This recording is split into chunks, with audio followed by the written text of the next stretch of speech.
这个你们谁要？这个你们谁要拿这个？这个是话筒，话筒。不是，谁要讲话可以给谁。时间长。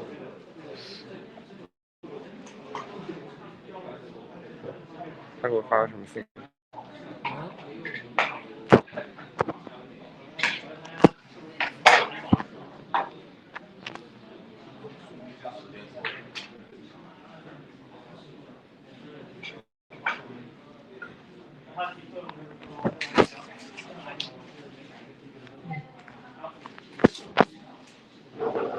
？Yes。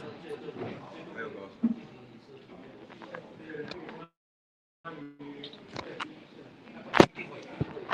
你要说话吗？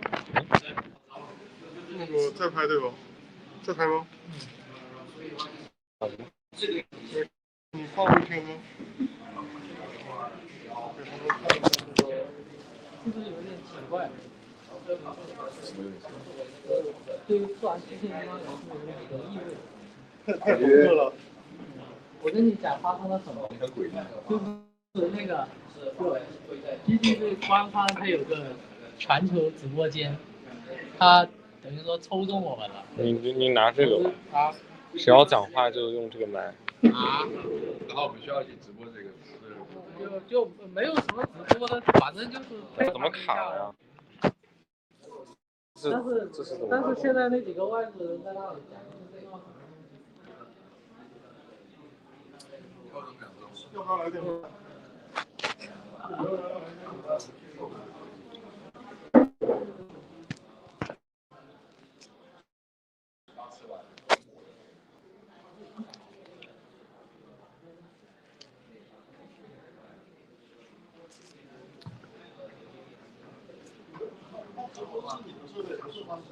啊，是啊。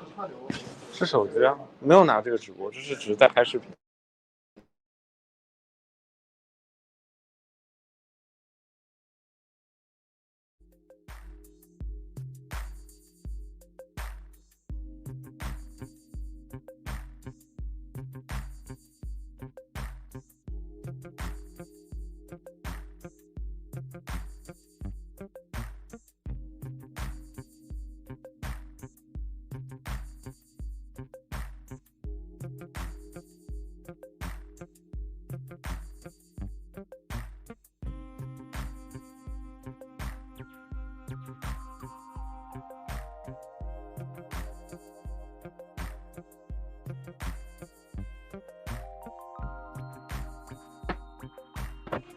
没错，我是没有任何心理压力。进来。哦。他刚才是不是给我发了条消息，问我们是不是杭州？对，现在进来了。那你回了吗？他有发消息吗？他没发消息。跟他对话一下。他没发消息。啊。那我们就播我。你回一下他，你要不可以用你回，或者用中文回。他没发消息，也没有声音啊。对啊，我都不清楚他们有没有把我切进去。他切进去了，他显示现在在直播。他给他看一下这个特级厨师的那个。看，给他看。这是要镜像。他有拍。那个你没看到？你没看到他的两个脸？啥 ？OK。我拍你。这是什么？你没看过？小当家呀，中华小当家。给外公老见一下卤蛋。为什么会有卤蛋出现在这个场合？因为这是两组。然后有没有？我要把这个放。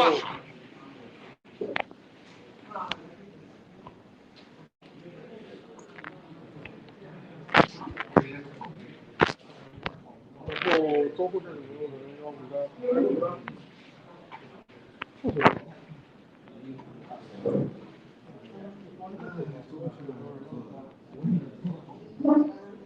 谁帮我拿？哎呀，这个反了，拿反了。就这么走几步。现在几点？啊，现在几点？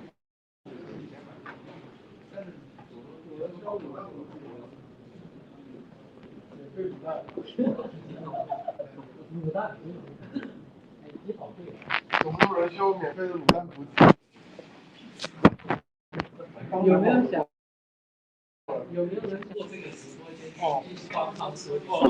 这是他中国。等一下，他好像卡了，等一下。他卡了。我不知道。我操，这真是草台啊！我操。我来问一下。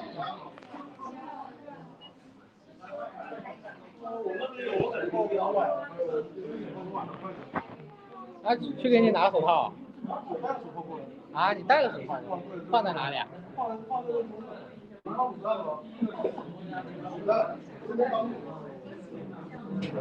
漂亮。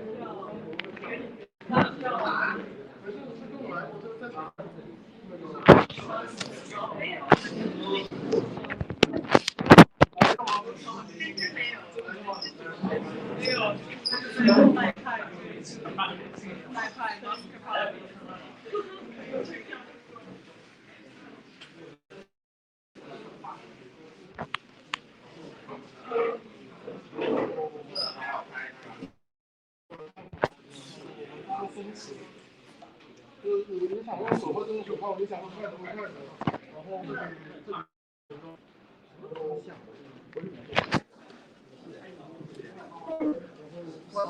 太有独立精神了。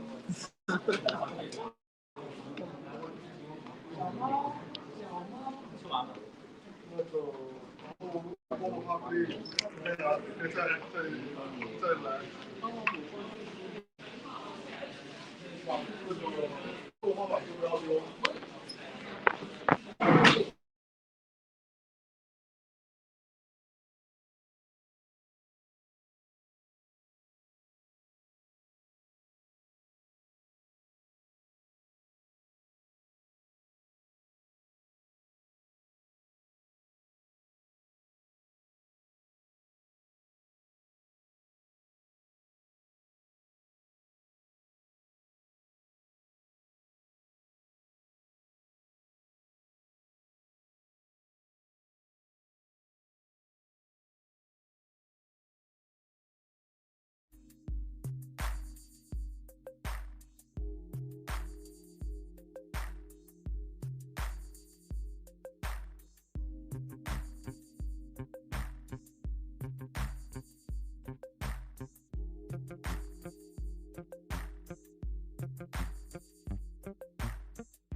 这卡死，换一个手机。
Hey, this is Rich Hebworth, your Director of Programs and Events here at GGJ, and you are watching the Global Game Jam 2026 live stream.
先过去，你要不要一起过去？那边啊？那个去那里，然后上面有出来就出来，没出来待几分钟，你就接着干正事。猫跑哪里去了？我操！你要不你拿这个？哦。不是，他还没发消息，不知道现在播了。那我不知道。130个卤蛋。就刚从隔壁站点过来。我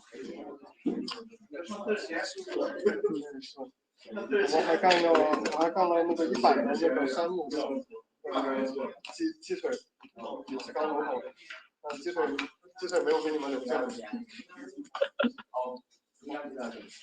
发完了。发了。哇塞，一个都不剩了。那他这玩意儿什么时候才能结束啊？这个？对，我不知道啊。我还可以留点锁，但是现在没有火。他没有发消息，不管。就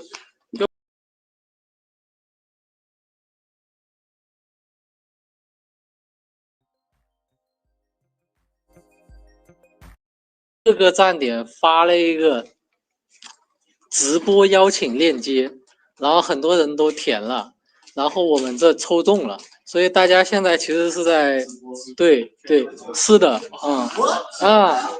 不过呢，对，不过那边和我们这边好像都是草台班子，所以我们也不知道现在播出去就有没有播出去。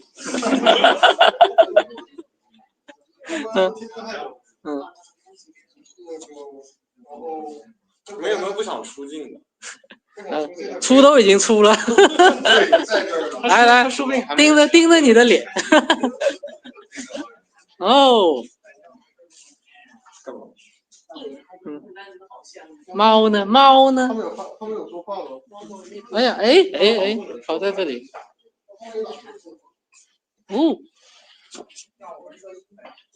他睡到旁边了。因为他觉得里面太热，这空调打得好热。是哦，他可能觉得太热了。挠。对啊。哎呀！哎呀，逃走了。如果有人需要的话，还可以泡点面。这个。请关注我们刘星哦。这个好看哦。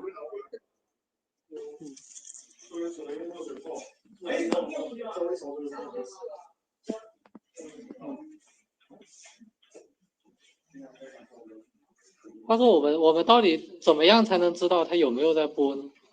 去 YouTube 搜 GGJ 吗？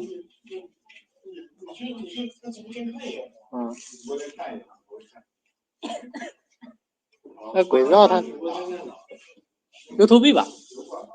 对 YouTube 吧？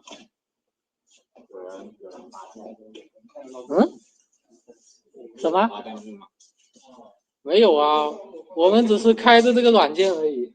等下，他发消息了。有消息吗？啥消息啊？哦，他对，真在播啊！真在播。他刚刚跟我说 Thank you for your show your games。那个播的是你那个哦。哎呀，这还有好多书呢。对，现场直播。这是什么？说比赛什么时候结束？半个小时。然后就再去那边喊一圈嘛。对。给他们看一下我们那个就是。把猫弄来，猫去哪了？揪出来。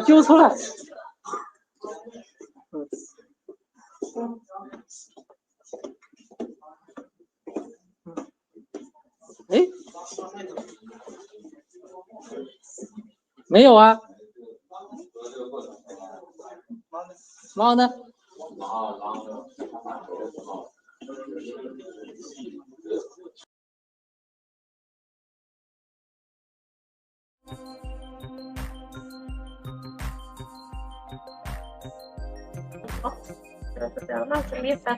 ？Creo que estamos en vivo. Estamos en vivos. A ver si estamos enfocados. ¡Holi! Buenas, ¿cómo están? Bienvenidos. Mi nombre es Eugenia, soy la site organizer de este año. Acá estamos con el resto del team, una parte. Juli, Gusti, Fran, Sofía, Aye, Ire. Estamos medio desenfocados, me parece. A ver, ahí. ¿Está? Bueno, la verdad que este año fue una edición muy bonita, estamos en la edición número 17. Podemos mostrar las specs de cuántos jammers se han anotado este año.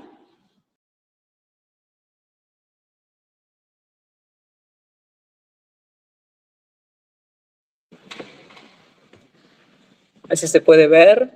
Creo que estamos mostrando al revés. Okay, cuidado.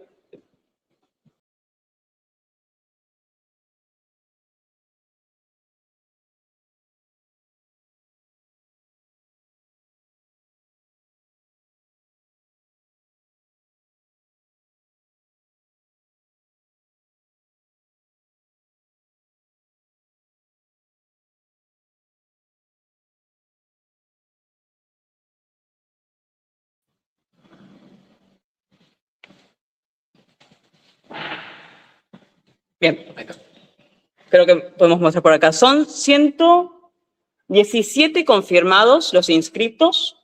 En total hay 177, de los cuales todavía hay varios que tienen que seguir apareciendo. Tenemos, ¿cuántos mentores? ¿Cuánto será? 16. 16 mentores de acá de Córdoba y hay otros que han venido de la provincia de Buenos Aires y de alguna otra provincia. De Santa Fe. De Santa Fe también, sí. Tenemos gente participando de dos rusos. Tenemos, es verdad, 2 personas extranjeras de Rusia que han venido a participar acá a sede de Córdoba, en Argentina, y no hablan español, lo cual fue muy llamativo. Acá tenemos unos jammers llegando a laborar. Y bueno, vamos a mostrarles un poco las instalaciones, para que vean cómo están desarrollando todo el team. Esta es el día heavy de desarrollo, digamos. Nosotros ayer tuvimos la apertura, que arrancamos alrededor de las 6 de la tarde. Las acreditaciones se hicieron a las 4 y la apertura fue a las 18. Estuvo muy lindo, el auditorio estuvo lleno. Y después de ahí empezamos a armar los equipos, a mentorear, a ayudarlos, digamos, a que empiecen a armar sus equipos. La verdad que creo que el tema de este año los sorprendió un montón, pero también los inspiró. Les voy a mostrar desde acá.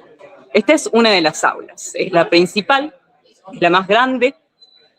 No sé cuántos exactamente hay acá, pero les voy a ir mostrando así para no generar problemas de audio. Tenemos gente que se ha traído sus instrumentos de música. Tenemos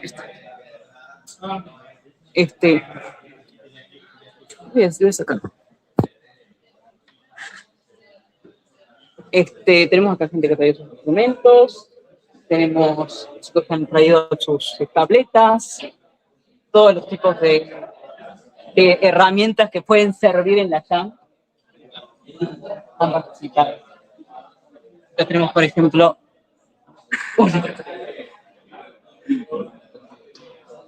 con un Oculus. Acá tenemos, vamos a ver.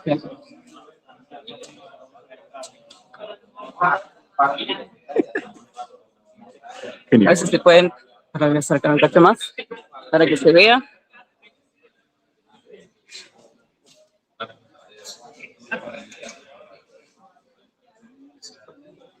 Hay cosas muy interesantes, mucha creatividad siempre. ¿Más?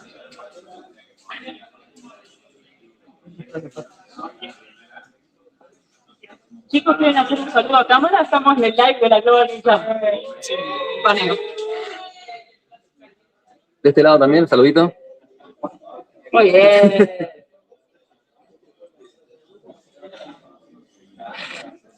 ¿Vamos a la tabla? Vamos a la otra. Vamos. Parecemos como... A ver un músico que nos haga la musicalización. Es verdad.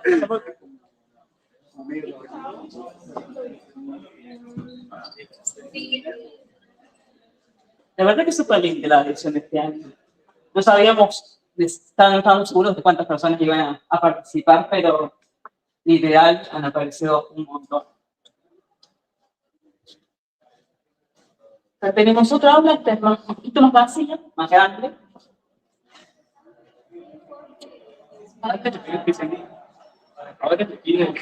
Pero también hay gente laburando. Chicos, ¿quieren hacer un saludo para el live de la Global Game Jam?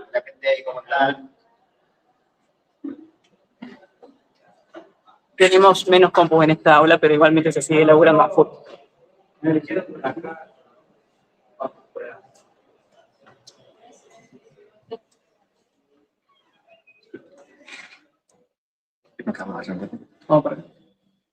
Bueno, vamos a quedarnos un rato con los chicos de acá para verles cómo van desarrollando. Falta un grupo todavía del staff que tiene que aparecer, que ya lo vamos a presentar, que andan dando vueltas. El campus de este lugar es re lindo, súper amplio. Después les podemos mostrar un poquito.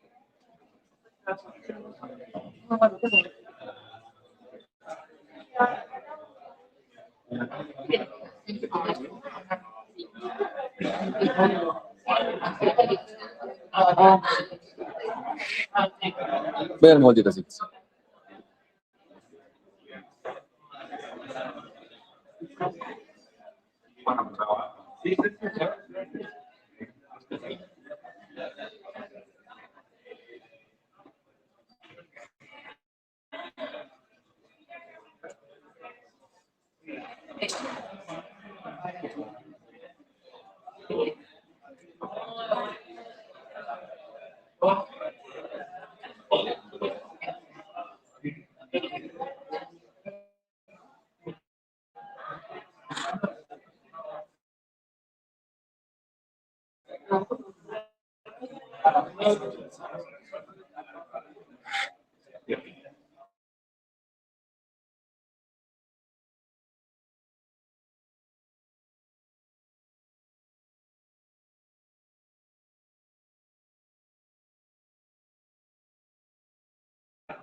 Ahí estamos. Perdón, se nos fue el internet. Es señal de la universidad, es libre. Pero bueno, se nos fue un poco. Acá tenemos... ¿Qué pasa? Hola. Se nos fue. Acá es otra de staff, muy importante. Vico. Videojuegos Córdoba. Bueno, vamos a mostrar por acá. Vamos.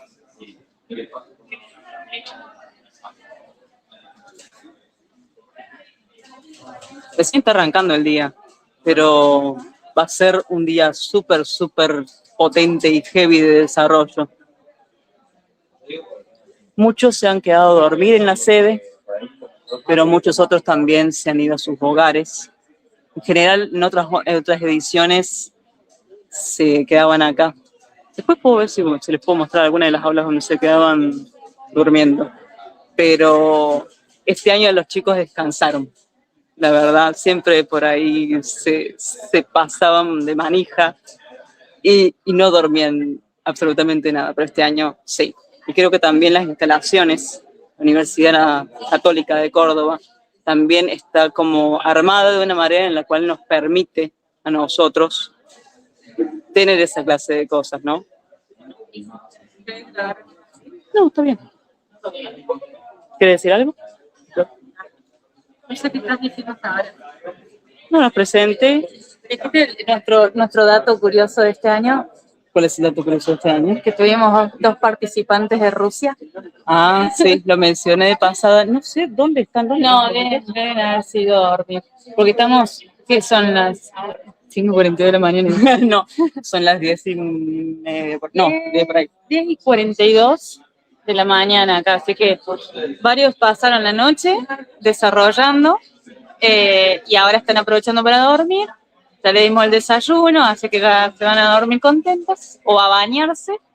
Y hay otros que recién llegan porque duermen en sus casas y igual si bien nosotros le damos la posibilidad de dormir acá, a otros les queda más cómodo dormir en su casa, así que están en eso. Tal cual. Estamos haciendo un Inception. El video del video del video. Porque somos cordobeses y somos así. Buena banda. No, pero la verdad que es una edición súper linda. Por ejemplo, ven para acá. Yo te sigo, así tú.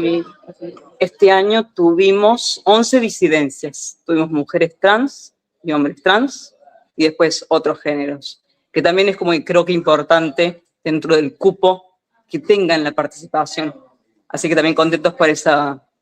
Eso es algo muy interesante porque todos los años teníamos, eran menos del 0,1%, y creo que de a poco se fueron dando cuenta que este espacio es seguro y es cómodo, entonces se animan más a participar. Eso es como muy, muy importante para nosotros porque es como, nada, cada vez vemos más disidencias y eso es lindo.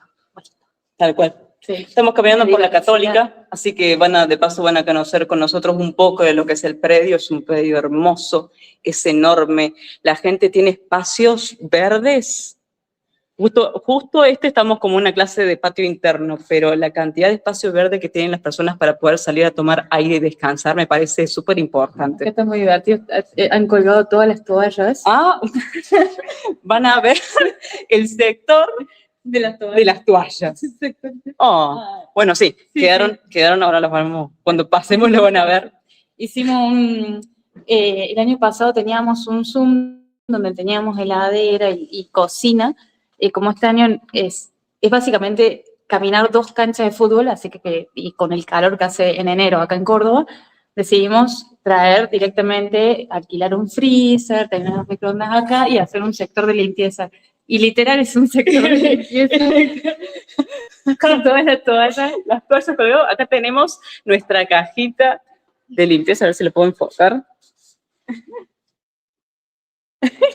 Esto se lo damos a ellos para que laven sus platos, sus cubiertos y demás. Y este sector, los chicos aprovecharon y colgaron sus toallas. Fue muy gracioso. Por encima estamos como a nivel en Córdoba, la temperatura está potente acá. Estamos viendo cómo van bañándose del espacio también. Lo teníamos planificado, pero si bien se armó. Sí. A ver si podemos mostrar una de las... Bueno, no sé si hay gente. ¿No? Ah, bueno. Okay. No, bueno, están los chicos durmiendo, capaz que puedas ver.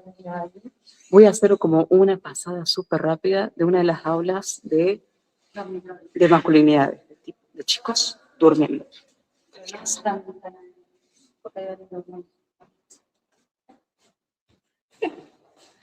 Mínimo. Y estaba que algo interesante, digamos, de tener en cuenta en las sedes presenciales es pensar en todas las cosas que se pueden olvidar la gente, ¿no? Entonces, por ejemplo, nosotros proveemos de microondas, de freezer, de cosas para limpiar, lavar los platos, secarlos. A las comunidades le proveemos todo lo que es también higiene femenina, bueno, las duchas, que es muy importante, siempre traemos herramientas, pero siempre pasa algo, tenemos que arreglar algo. Y acá está el cuerpo de mujeres. Muy bonito, está cerrado. Está cerrado, sí, nadie se va a interesar. Está cerrado, está durmiendo la gente, no nos vamos a molestar. Claro, y acá te molestas con nuestro saludo. Sí. A ver si se ve. Nuestro cartel de staff me mata. Bueno, acá sale al revés. Pero acá nosotros imprimimos carteles que también van a salir al revés. para indicar cuáles son las aulas donde tienen que dormir.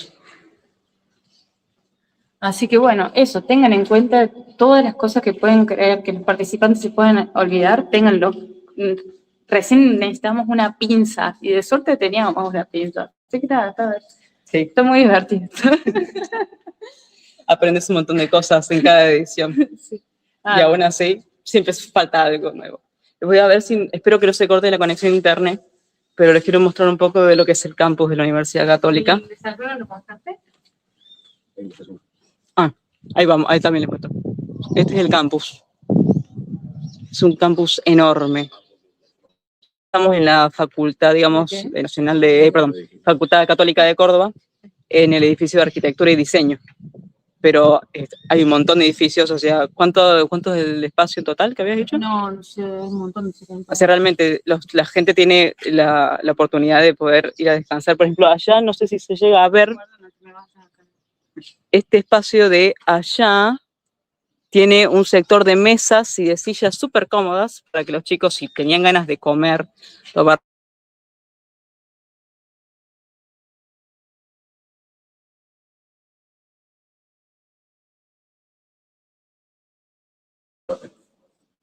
Ahí está, seguimos, perdón, cambio de wifi. Este es uno de el desayuno, en realidad el primer desayuno de hoy. Estaba considerado por uno de nuestros sponsors, es considerado por nuestros sponsors, que se llama BitLogic. Tenemos por acá un banner, ahora pasamos y lo mostramos. Ellos nos proveyeron de toda la... Sí, proveyeron. Está bien. De todo lo que fue frutas, café, té, azúcar, edulcorante, criollitos. Y comida sin TAC también, Eso porque hay que también. tener en cuenta también todas las formas de comer alimentos. Sale todo al revés, pero... ¿Se le echó? Se le echó. No, pero yo estoy diciendo que te das todo al revés, en realidad ustedes lo están viendo bien. Perdonen, es mi cámara. Ellos son uno de los sponsors que nos dieron Morphy. ¿Fueron a la segunda aula de desarrollo? Sí, fuimos. También les vamos a mostrar los mapitas que hicimos. Este es el mapita de la Católica. Cronograma. La persona que está ahí atrás fue la que la hizo. No, eso no es. Ahí está. Ahí está. No sé si se ve, pero él es el creador de este mapa. Sí. Esto es de otro de nuestros sponsors que se llama Gorilla Games. Que nos dio 5 computadoras. Nos dio 5 computadoras. Tenemos armadas, ¿cuáles vos las identificás? Tenemos una armada, sí. Después la vamos a mostrar porque son unas computadoras hermosas.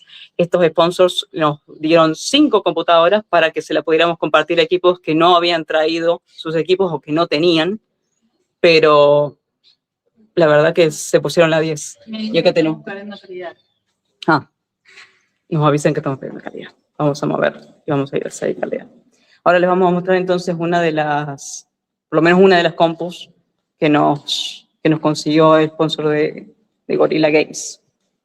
Sí, porque siempre puede pasar de que alguien no tenga con qué desarrollar, o sea, muy nuevo, o nueva, o nueve. Y bueno, no sepa que, por ejemplo, necesitas la computadora, piensan que con una tablet o un celular, si bien algunas cosas se pueden hacer, es mucho más cómodo tener una compu. Entonces, este año decidimos conseguir computadoras para que si alguien no puede quedarse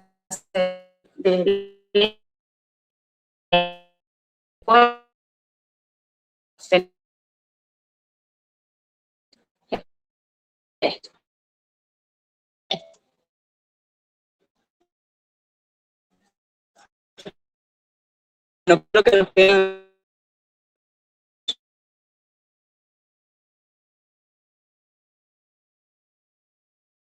De Wi-Fi, sí. Ahí está. Perdón, cambiamos de Wi-Fi constantemente por las señales, por eso a veces nos perdemos. Bueno, ahora le mostramos las compus que nos consiguió Gorilla Games. Es una belleza. Miren lo que es esto. Y es todo el gabinete con todo lo que está adentro, teclado, mousepad, el monitor, incluso están los auriculares que no sé dónde están. Ahí está. Ah, bueno, hay un llame que los está usando. Así que nada, es como que todo completo para que puedan usar y si se olvidan la compu, nada, no queden varados o no, no se limiten a no participar. No sé cómo decirlo. Claro, que no pierdan la oportunidad de participar por simplemente no traer una computadora. Es súper importante que los sponsors también piensen en esas cosas. Y este sponsor, la verdad que es un negocio de insumos de tecnología. Y nos consiguió de las computadoras que ellos venden 5 para los llames. Eso está recopado. Voy del. Hacemos que vean todos.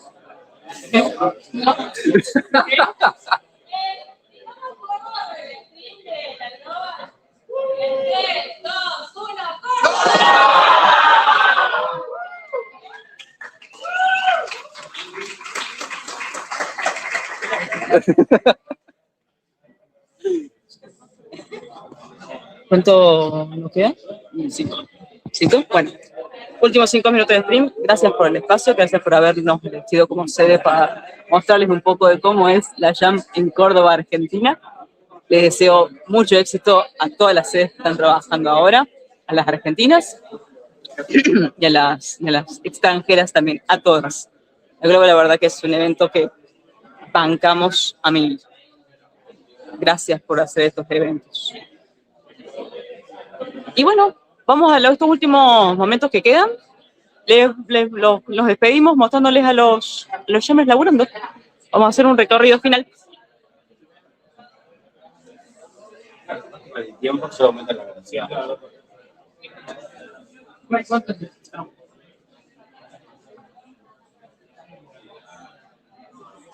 ¿Cómo te los dedos? Puntos se quedan. 30 segundos fuerza. Eso dejaste.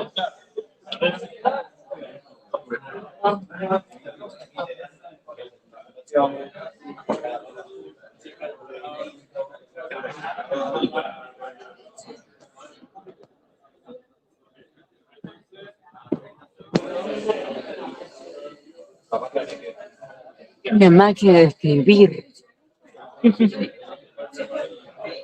Díganme si el talento no es innato acá.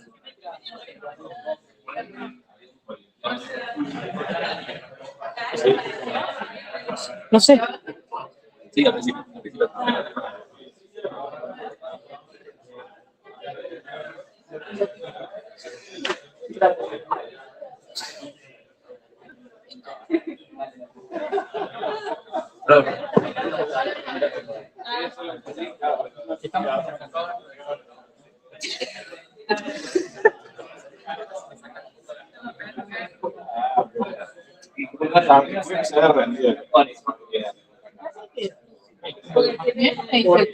Que tipo dentro de los referentes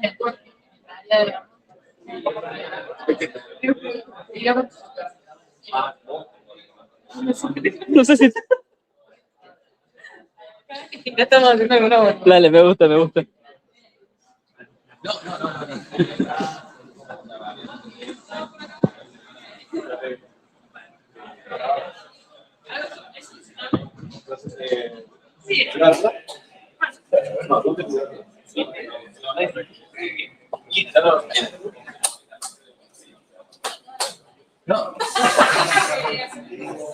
Es que no tienen más. No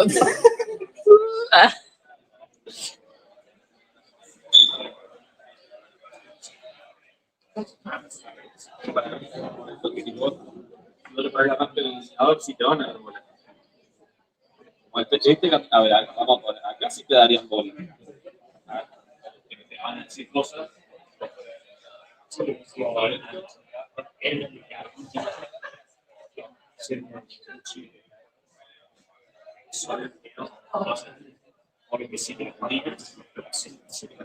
Me hicieron nada esta vez. Me di vuelta y no me hicieron nada.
Disculpen por los problemas técnicos, se nos contó como 4 veces el stream.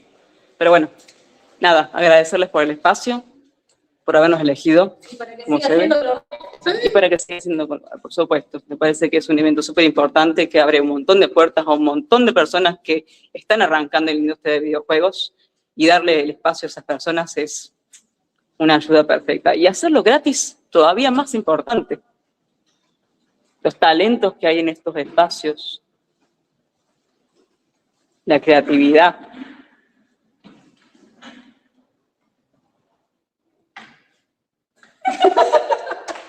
Tengo acá estos dos locos en esta plaza en monería todo el tiempo, pero son la energía del evento. Esto no sé si se los había mostrado este es nuestro banner del evento.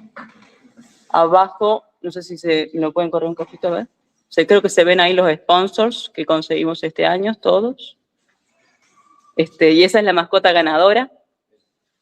No sé, ¿vino la chica del evento? ¿La chica de la mascota? No vino, no participó, pero una de las que iba a ser Jammers hizo la mascota de este año. Sí, tenemos esa tradición de los concursos de mascotas. Pero bajar un poco para que se vea. Bueno, ya estamos en el cierre, así que nada, muchísimas gracias, gente, por todo el espacio. Éxitos a todas las sedes. Desarrollen videojuegos. ¡Mua!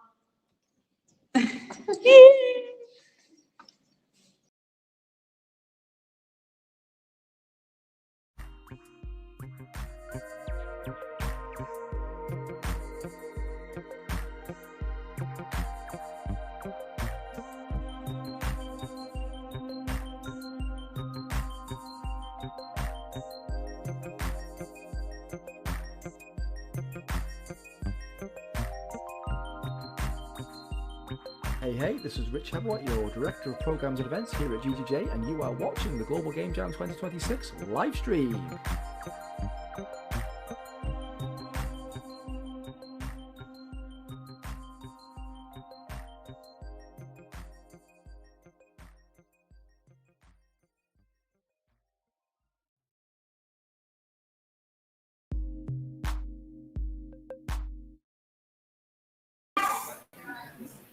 All right. Hi. Hello. Hi.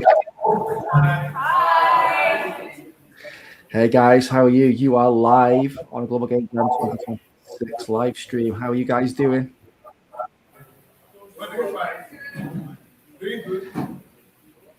That's good to know. That's good to know. You guys can all hear me okay then, right? Yes. Okay, great. So who's in charge there? Who's going to be showing us around? Hi. Hey. I'm Umi, site organizer for the Abuja Game Jam. Awesome. Nice to meet you guys. So how many of you are there? How many people have you got on site at the moment? About 30. A lot 30? of them are hiding at the Are people hiding underneath the tables and yeah. You can see, like, some of you just stand so that they can see. This way, there's a bunch of people. Come on. Come on out. Don't be afraid. I want to see everybody now. Come on. I don't know what we can see and what we can't see. Yeah, that's better. That's better. How many games are you guys working on right now then? So you got 30 or so people. How many games are you guys working on?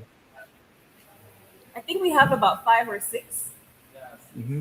Oh, so, Yeah, so you're all working in big groups then, right? Yeah.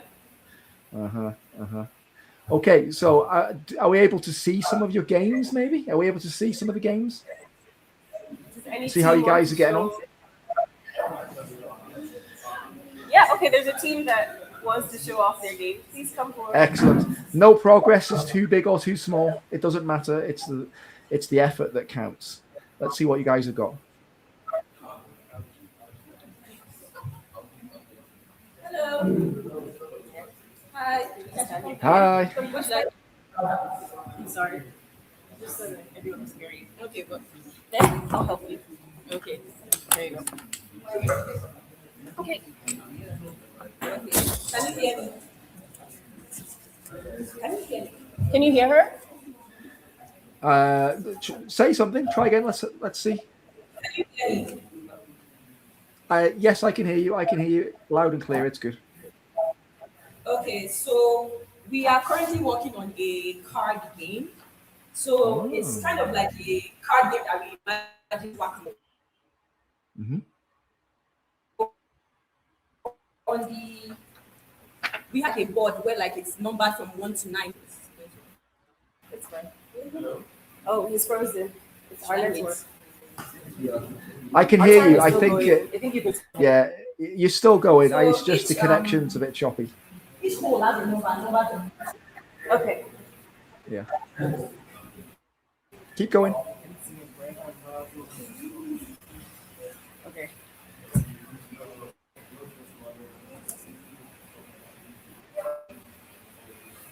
What are we connected to?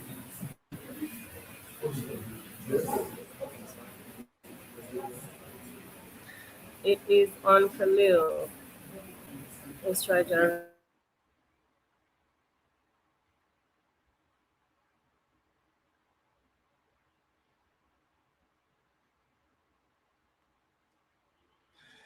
See, folks, this is one of the things about live streams. And so if you're watching, please send your support to all the folks at these different sites, because as you've seen in a few places, the Wi-Fi is a bit patchy, lots of people all connected ad hoc at the same time.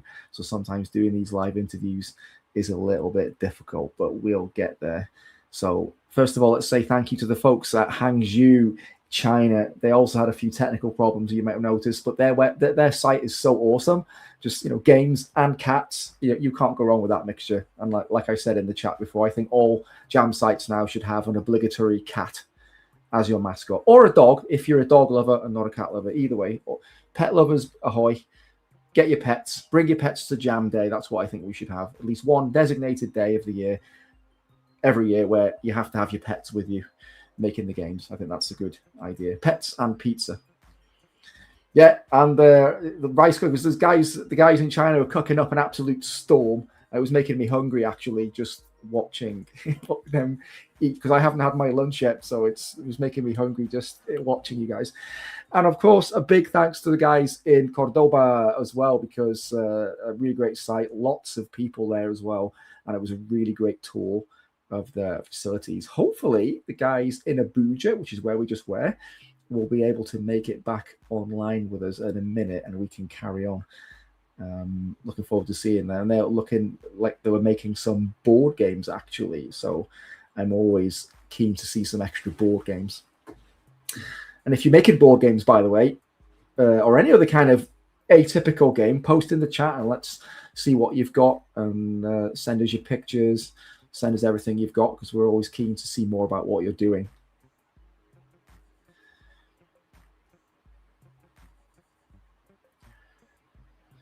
Yeah, so a few people posting in the chat about difficulties of streaming from physical locations, and yeah, it's always a bit tricky. It's easy to take for granted sometimes, but I well know at some of the sites that I've worked at over the years, sometimes just trying to stay connected in the same building when you're just walking around doing a tour of the building, and the Wi-Fi just drifts in and out depending on where you are, and it can just cut out at the drop of a hat. So it's a bit tricky. Hope you've seen this year's stats, by the way. We're doing really well with site numbers. We've had a really great year for site numbers this year. We're not quite, but we're almost back at our pre-COVID site numbers, which is great news for all of us at Global Game Jam. And frankly, that's a big thanks to you guys if you're watching. I want to say a big thank you to all of you for taking the time and the effort to register your site, to get everything organized, because I know from a lot of experience that organizing and hosting a site in of itself is not easy to do. And one of the things that we're trying our best to do here at GGJ is to get ourselves back to the site numbers that we used to see back in the day before the pandemic, and in the post-pandemic era, where our model of operating is a little bit different compared to what it used to be in the old days. I think we're doing a great job. You guys are doing an outstanding job, and I can't wait to get back to all these different sites today. We've got a whole bunch of sites lined up for you this afternoon. In fact, it's an absolutely mammoth day of broadcasting today. There's a whole bunch of sites from all parts of the world, going right the way through until about 4 or 4:30 a.m. GMT time in the morning. So it's a really, really long day for us here in terms of what we're doing. Oh, and we are back. Yay. You're back on. Hey, guys. Hi. Yay. Hi. Hi, guys. You made it back. Sorry, awesome. Network issues. No, it's okay. Don't worry. Don't worry. It's okay. Yeah. So you guys are making a card game, you were saying, right? So it's a card game, and it's like a reimagination of Whack-A-Mole, but as a card game. So you have 9 holes, and the active player decides, because they are cards. So the active player decides what hole they want to, place the mole in. So their cards numbered from 1 to 9, just as it is on the board. So let's say the active player decides 8, then they place it on the table facing down. Nobody sees it. Then after the player does that, there are this mask. So these cards with masks, they all have special power up. So for example, this one is that any player, give me a moment, sorry. This one says any player that that gets the mole in this round gets extra 3 points. That's what this says. So there are other ones. For example, there are the ones that are that have negative consequences. Some say any player that places their token in an adjacent hole gets -3 points or +4 points. So it really depends. And these are the tokens. These are the tokens that the players use. So each player gets 2 tokens of the same color. So once it's their turn, they decide where they want to put it around the board. So once everybody has placed their token around the board, then the active player reveals what card it was. So for example, this is 8. You can't see it, but it's an 8. So for example, if I place my token here, I get 2 points because I got it. And then based on the mask also says that if I get it, I get an extra 3 points. So that's making 5 points for me. And the first player that gets 30 points is the winner of the game. So it goes in rounds. The active player keeps changing based on the round it is. And how long does it take to play one full game? Have you been able to test it yet? Have you done like one full playthrough of the game? We've not been able to test that, but yes, okay. We've not been able to test that, but we're thinking 30 minutes or so. 30 minutes. That's pretty good. That's pretty good. That's pretty good. Often people, when they design board games, don't realize how long it takes to play the whole game until you try it for the first time, and then you have to maybe refine it and make it a little bit shorter to play. But it sounds like a really great idea. What other kind of games have we got there on site, guys? Is the machine we're connected to? Are we fixed to the spot, or can we move around?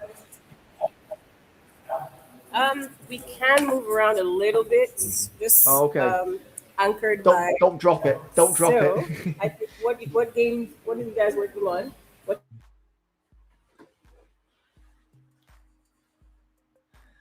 Oh, you see. Oh, we can hear it. It's not. Yeah, so it's the game we have the card game. You can play it on the standard deck cards or on a specialized deck. That we have still not finalized the design, but just some tweaks. So yeah, the concept behind the game is there is a masquerade ball. So your team is a team of robbers, I guess.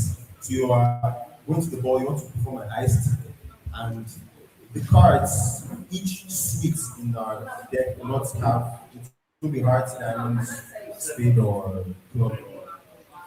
Whatever, it will be individual items like a key.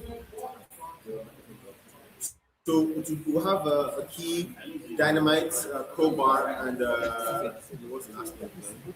And I don't know the last one. But your aim is so how the game starts is each player is given 4 cards, and you have to wear them on your face like a mask. So the other players don't really know the expression that you have. We have an extra card that we keep passing around between players. So what you do is, when you have the extra card, you look through your cards. If you have the card that is least useful to you, you pass it to the next player, and then we keep going around. So the aim is for you to sort the cards so you have the same suit that will be the same weapon. And then once you have the weapon, you to your teammates that you have it. So your teammate, the aim of it is to give the signal to your teammate without your opponents picking up that, okay, you have the.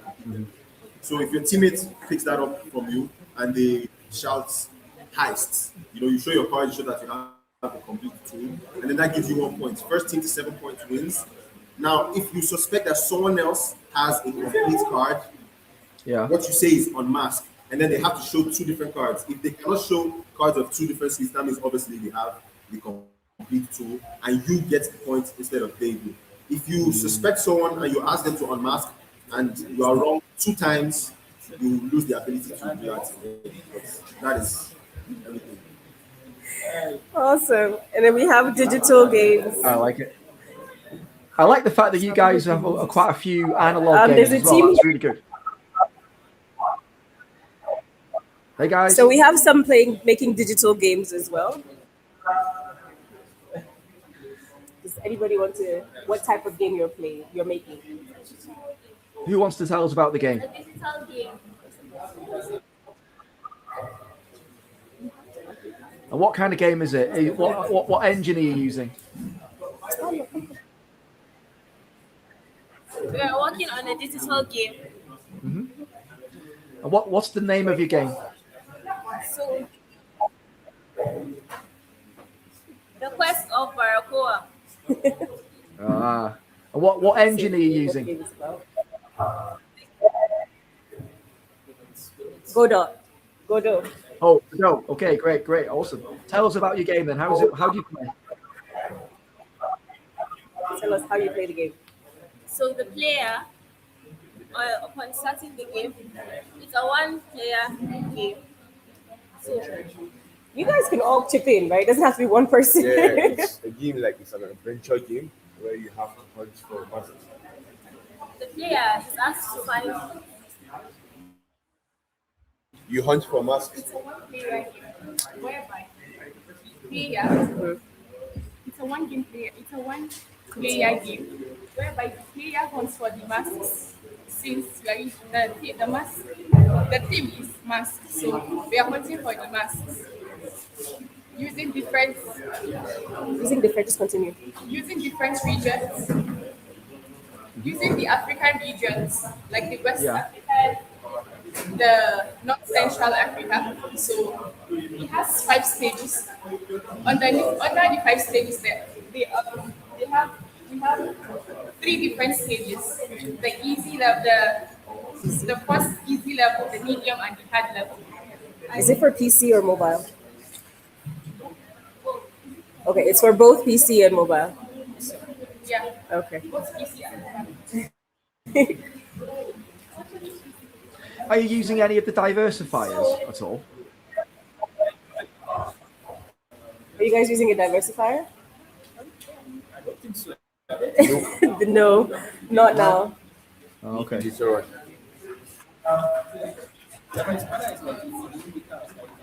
Okay. Does anybody else?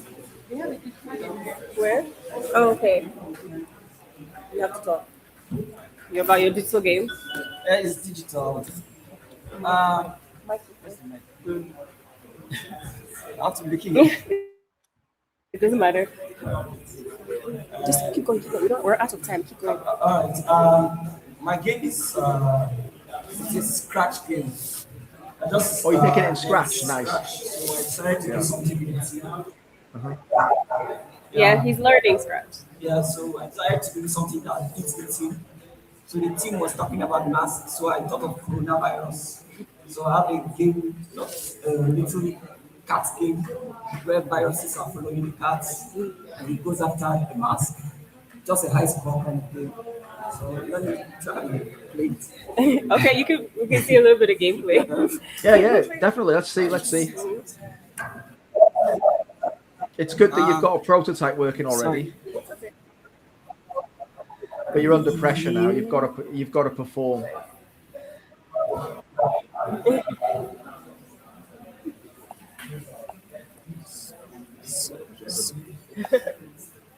working quite well. Do they spawn at random, the enemies? So it's this the prototype. Do the enemies spawn at random? Yeah. So yeah, they spawn at random. They spawn at random, and then once they get you, the game ends and infected.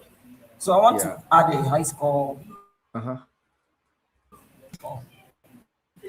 So that's really good because you've got a nice iteration of your game there, haven't you? So if you keep at it, because you've got another day left. Sorry? Yeah, there's one more day left to go. So you have plenty of time to be able to add a little more content, add your high score table, maybe add some more features, maybe.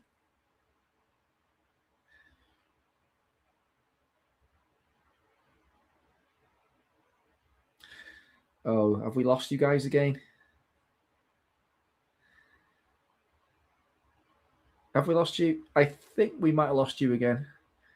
That's okay. I'm sure you'll pop back in just a second. It's great to see you guys in Abuja with a nice balance, actually, of digital and non-digital games, because it's really good to see sites encouraging folks to get involved in the non-digital design. In fact, we have been pushing non-digital prototyping quite a bit this year, and you may notice that some of the diversifiers lend themselves very well, and we have a non-digital specific diversifier called Something Borrowed, which encourages you to make a board game, or a non-digital game anyway, where you have to borrow at least something from somebody else who's at the jam to use that as part of your game pieces.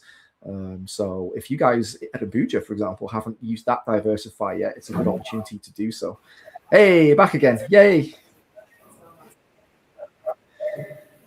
Hey guys, back again.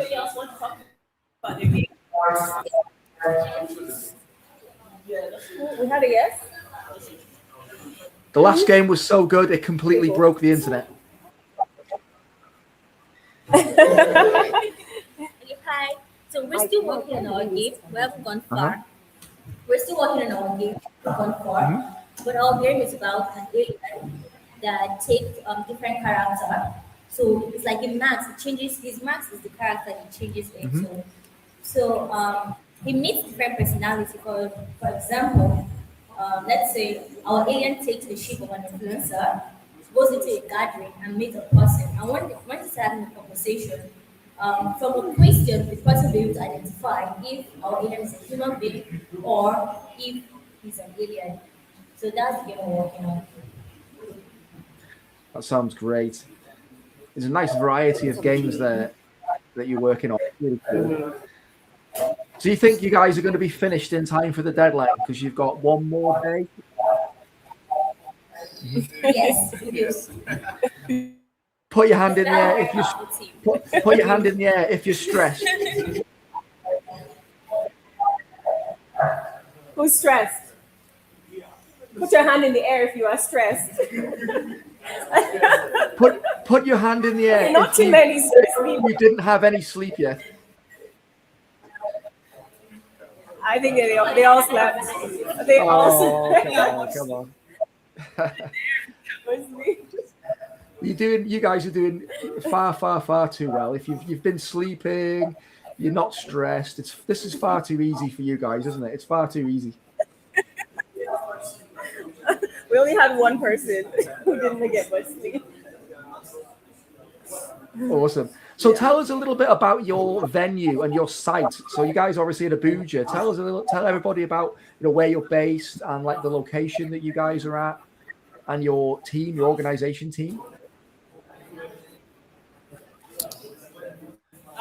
So we're based in Abuja. Right now we're in an exhibition.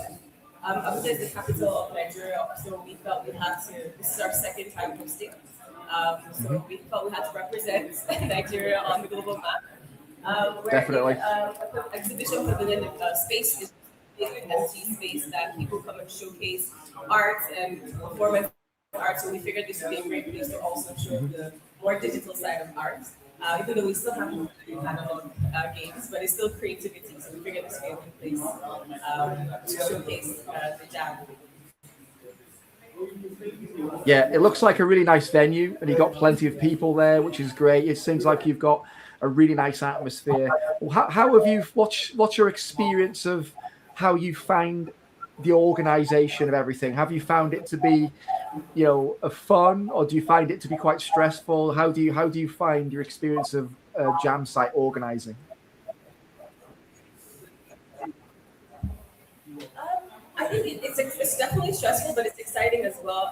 So Rio Studios, which is the company that is hosting this, so we are a video development company. We also make games, mobile games, and interactive experiences. So there is sort of a very low-key gaming community within the Nigeria as well as Abuja itself. Yeah. So we were thinking that jams would be a great place to kind of build community, bring people together, and also kind of dispel some misconceptions that people have about making games or even playing games. There's a perception they have to be a serious, RPG, 247 playing person to be considered a gamer. So we're hoping to kind of dispel that and also show that making a game or even gaming is beyond just the technical part. There's also the social and the creative parts of it. So we're really hoping that will help build the community, bring us closer and stronger, and hopefully more exciting things. So there's lots of That's awesome. That's one of the things I love about the Global Game Jam, in the fact that it brings everybody together. Yeah, everyone gets a chance to kind of see what each other's doing. And it's great for the local community because it becomes a central focus of everybody at the same time. Are you guys going to do any presentations at the end of the day tomorrow? Are you going to show off your games and do some play testing maybe? Yes. Yeah? Yes, we're going to have them play test each other's games, and then there'll be the presentation at the end. Yeah, that's great. And what about after the jam? Do you have any plans to maybe have some additional gaming festivals or some different events and things? We do a lot of when we're building our games, we do a lot of testing, and we invite general public to test that. So that's something that we do ongoing.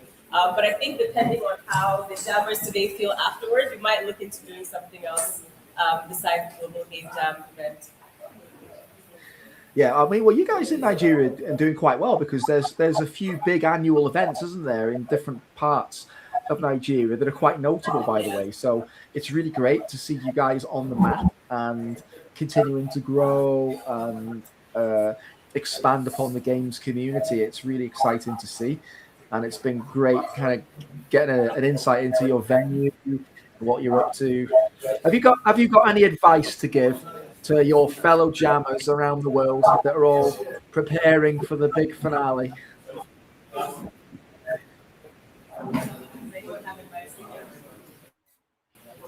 Yeah, to give fellow jammers, we have any advice? Yeah. Okay, so I'd just like to say to jammers to ensure that they do ensure that they're creating prototypes of their game and make sure that they're testing and improving, iterating on their game as much as possible, so that by Sunday, by the deadline, we have something to upload and everyone can interact with their game. Yeah, that's super good advice. And don't forget. Yeah. And don't forget, no matter how broken your game is, it doesn't matter. Make sure you upload your game at the end. This is the most important thing, so that we can share it with the world.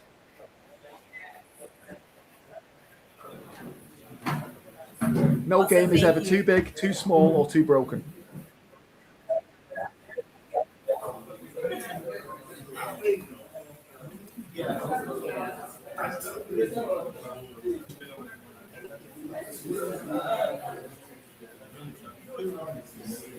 Yeah, I think they're all kind of going back into the making process right now. Yeah. Well, it's that time. Saturday's like the busiest day because you get into the rhythm of making your game and you're very focused and you just want to try to get it completed to as much as you can before the final day, and the fatigue starts to kick in. We're going to start getting them to create profiles and upload just so they will get to Yeah, that's true. If you haven't done so, don't forget to create your game page, get it on there and start adding the basic details to it so you can be ready to upload your game in time for the deadline. Don't leave it until the last minute.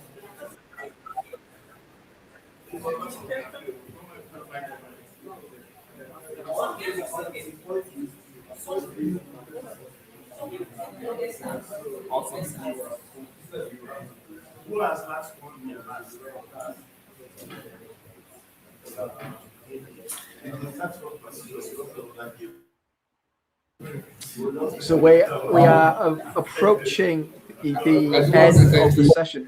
Okay, go for it. No, just thank you for your time as well. I think it's really good for me to stop by and jump in and say, I guess everyone's encouraged to go to the growth. Thank you, and I guess we'll catch up. Maybe. Would you come around again?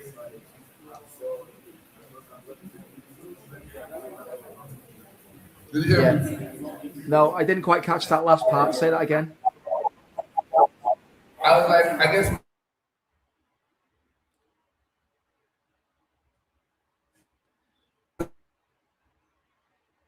See you around. I guess we.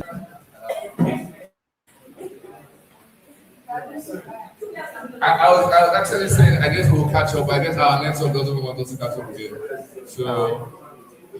We'll definitely catch up at some point. Don't you worry. Yeah. All right. Thank you so much. Yeah. Thanks, guys. Bye. Thank you, guys. Thanks, everybody.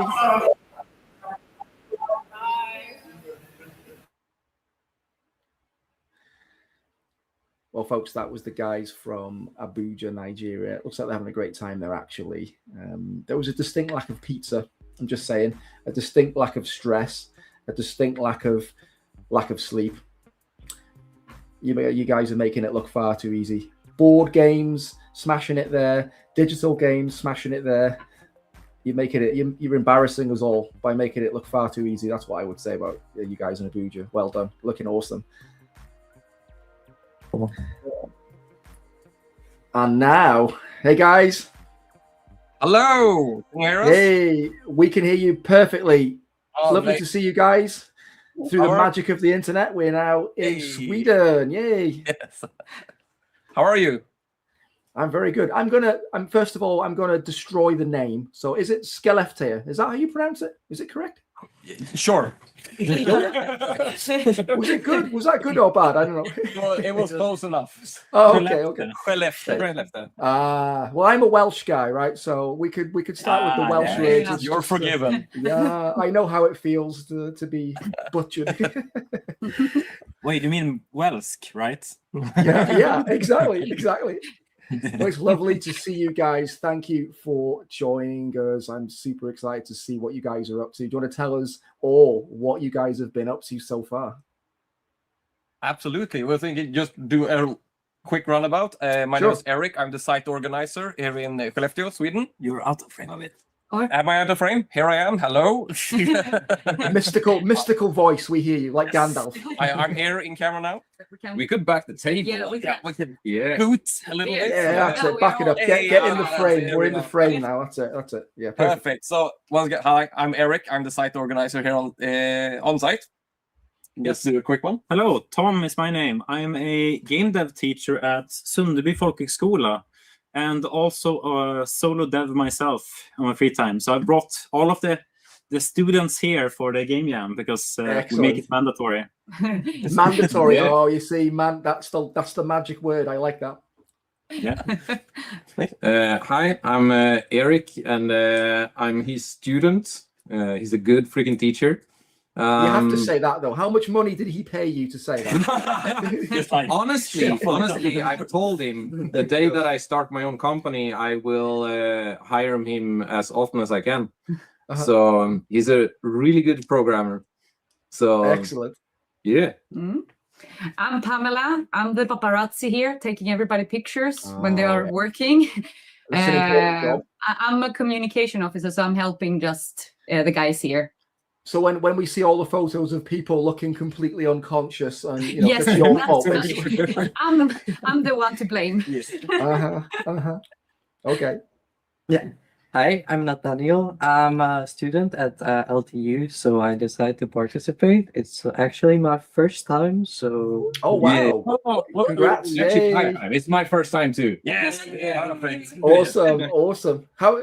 Oh, go for it. Last person, and then we'll ask some questions. I'm Jannike, and I am with Skellefteå kommun, Skellefteå municipality or city of Skellefteå, and I also work with Arctic Game, which is the game cluster collaboration in Skellefteå. That's awesome. So how have you guys been finding it then? And for especially those of you who it's with it being your first time, how are you finding things so far? Do you find it a little bit different to other types of jams or things that you've done before? Actually, it's a very different way of working for me, because I started doing board games before starting this course, and I mean, I was working for 2.5 years on a big and complex game, sure, but still I like to take time to do things, and so I've been slightly overstressed, but still it's really fun to just Hakuna Matata, basically. So it's really fun, and just to meet like-minded people as well is a nice experience. Yeah, I would say one thing that makes GGJ different, right, is the community feel. In fact, like GGJ is, the jam that started the whole community way of jamming, right? Was prior to that jams, because they did exist before GGJ, but they were very like inward looking, and it was more, I want to make this game, and it's a technical experiment, I'm a programmer. But then the Nordic jam into the GGJ kind of started to explore this idea of let's bring people together, make a team, make it more community focused. So it's a great opportunity for folks to, meet new people, work with people you've maybe never worked with. And even if you're a bunch of students, and you're in the same class, but you don't often work together for various reasons, the jam's a good chance to just break the norms and just do something crazy that you haven't done before and just have fun with it.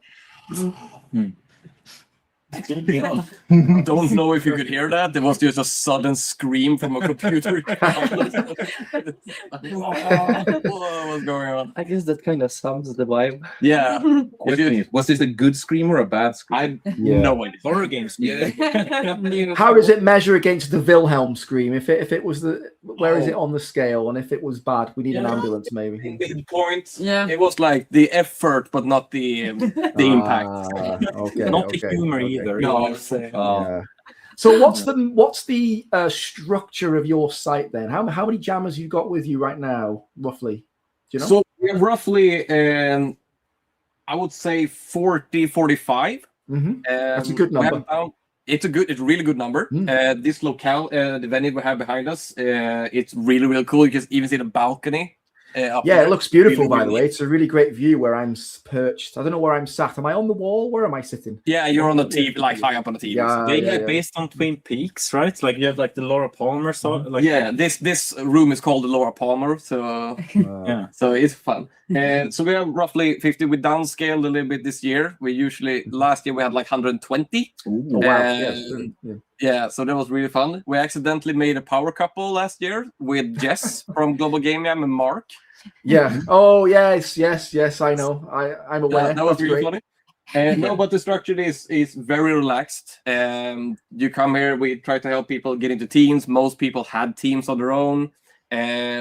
But it was like, I think it was 3 people didn't have teams. They were just kind of like, does someone need an artist? And they were like, yeah. We just chucked them in there. That's good. But that's good though, right? I like it when a site has a lot of creativity, and more importantly, people are kind of just doing their own thing, and they're not all just doing the same thing. I think it's good. It's good for the vibe when that's the case. So how many games have you got on the go right now then? If you got 45 people, how many games? I think there is because we have a couple of solo developers. I think there's 10 groups in total. I think that's pretty good. That's pretty good. So what sort of technologies? Yeah, me too. It's awesome. What sort of technologies are people using? Is anyone doing anything a bit crazy, or are we sticking mainly? We're using papercraft, claymation, a bunch of stuff like that. So we're taking pictures with claymation and papercraft. Sundebyn is originally kind of like an art school, and so every year we've done this. We have kind of like the game dev course and department, right? Every year we're like, oh, can we get some of the artists with us? And so to make them a bit comfortable in their kind of trade, we were like, yeah, no, we're doing whatever the theme is. We're making a practical art game now too. So we have some people sitting with like a box in cardboard. She is sadly just on the his pillar right there. outside. Right behind us. But she's sitting with basically a box, taking pictures into this like claymation box. So hopefully that adds some flavor to our visual style. It's really interesting to see what happens when you work with people who knows nothing at all about games, but they're still willing to come. Yeah. Yeah. Oh, that's so fun. Yeah, actually, it's a very honestly big props to them. Like it's because that's scary, I imagine. How about you? What do you guys? We're working on pixel art.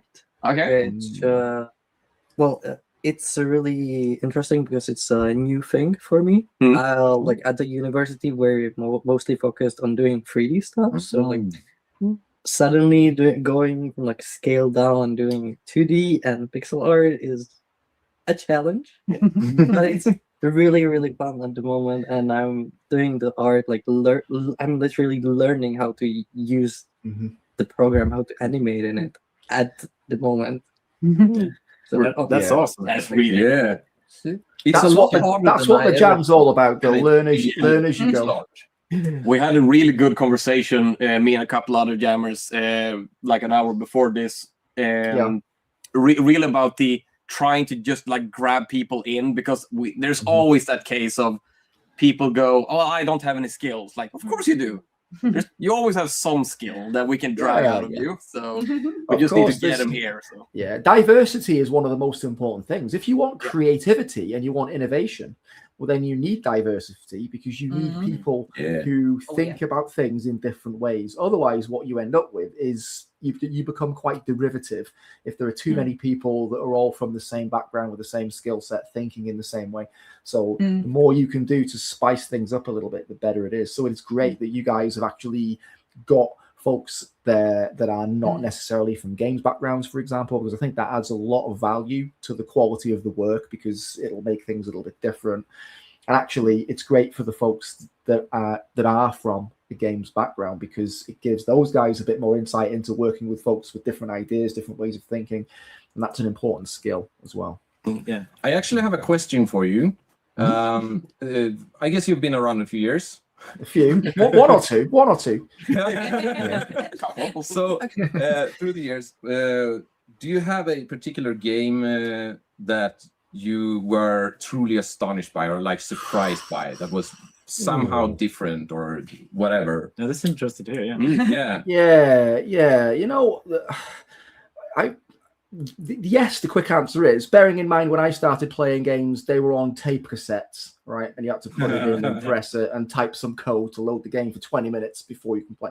So I was there at the beginning. So for me, the first wondrous thing was seeing a game in color, any game in color, because you know, my screen, my default monitors when I was young, because I may look like I'm 21, but I'm not. But you know, the monitors I work with were like green screen or black and white screen, right? The PC monitors that we had, and so seeing something, you know, on a big screen in color for the first time was like, whoa, this is amazing. Because for the first year or two, I wrote my first game when I was about 8 in using BASIC language, right? But it was everything was in green. So I'm coding, and I think this is red because it looks more green than this green because it's on a green screen, right? So you don't know. So seeing something in color for the first time was amazing. But in terms of games that I found to be very impressive, one of my favorite ever games is Half-Life 2, because I thought that was I know it's a genre defining classic game, right? For many reasons. We're still waiting for the third one. Yes. Finally, after all these years. But also, I really enjoyed. I don't know if you ever played it, but I enjoyed Panzer Dragoon 2, Panzer Dragoon 2, as it is, because it was just very different, and I just loved I loved the dragons, and the way that it was put together was just quite an interesting game. I don't know why, but I really enjoyed that. And the original Metal Gear PlayStation, great game. And one of the things that sticks out in my mind about that game was, I don't know if I'm sure you've all played it, right? Or if you've not played it, you've seen a playthrough of it. But there's a section when you come up against Psycho Mantis at the end of the game where you have to take the controller and swap the controller because he's reading your mind. And that for me was like, oh, my mind was blown because of that sequence. It was just so clever and breaking the fourth wall. And it was just, there's a lot of examples of games that are memorable to me. That you like Psychuden. For different reasons, for different reasons, not just because of the graphics, but because of the gameplay mechanic and for various reasons. What about you guys?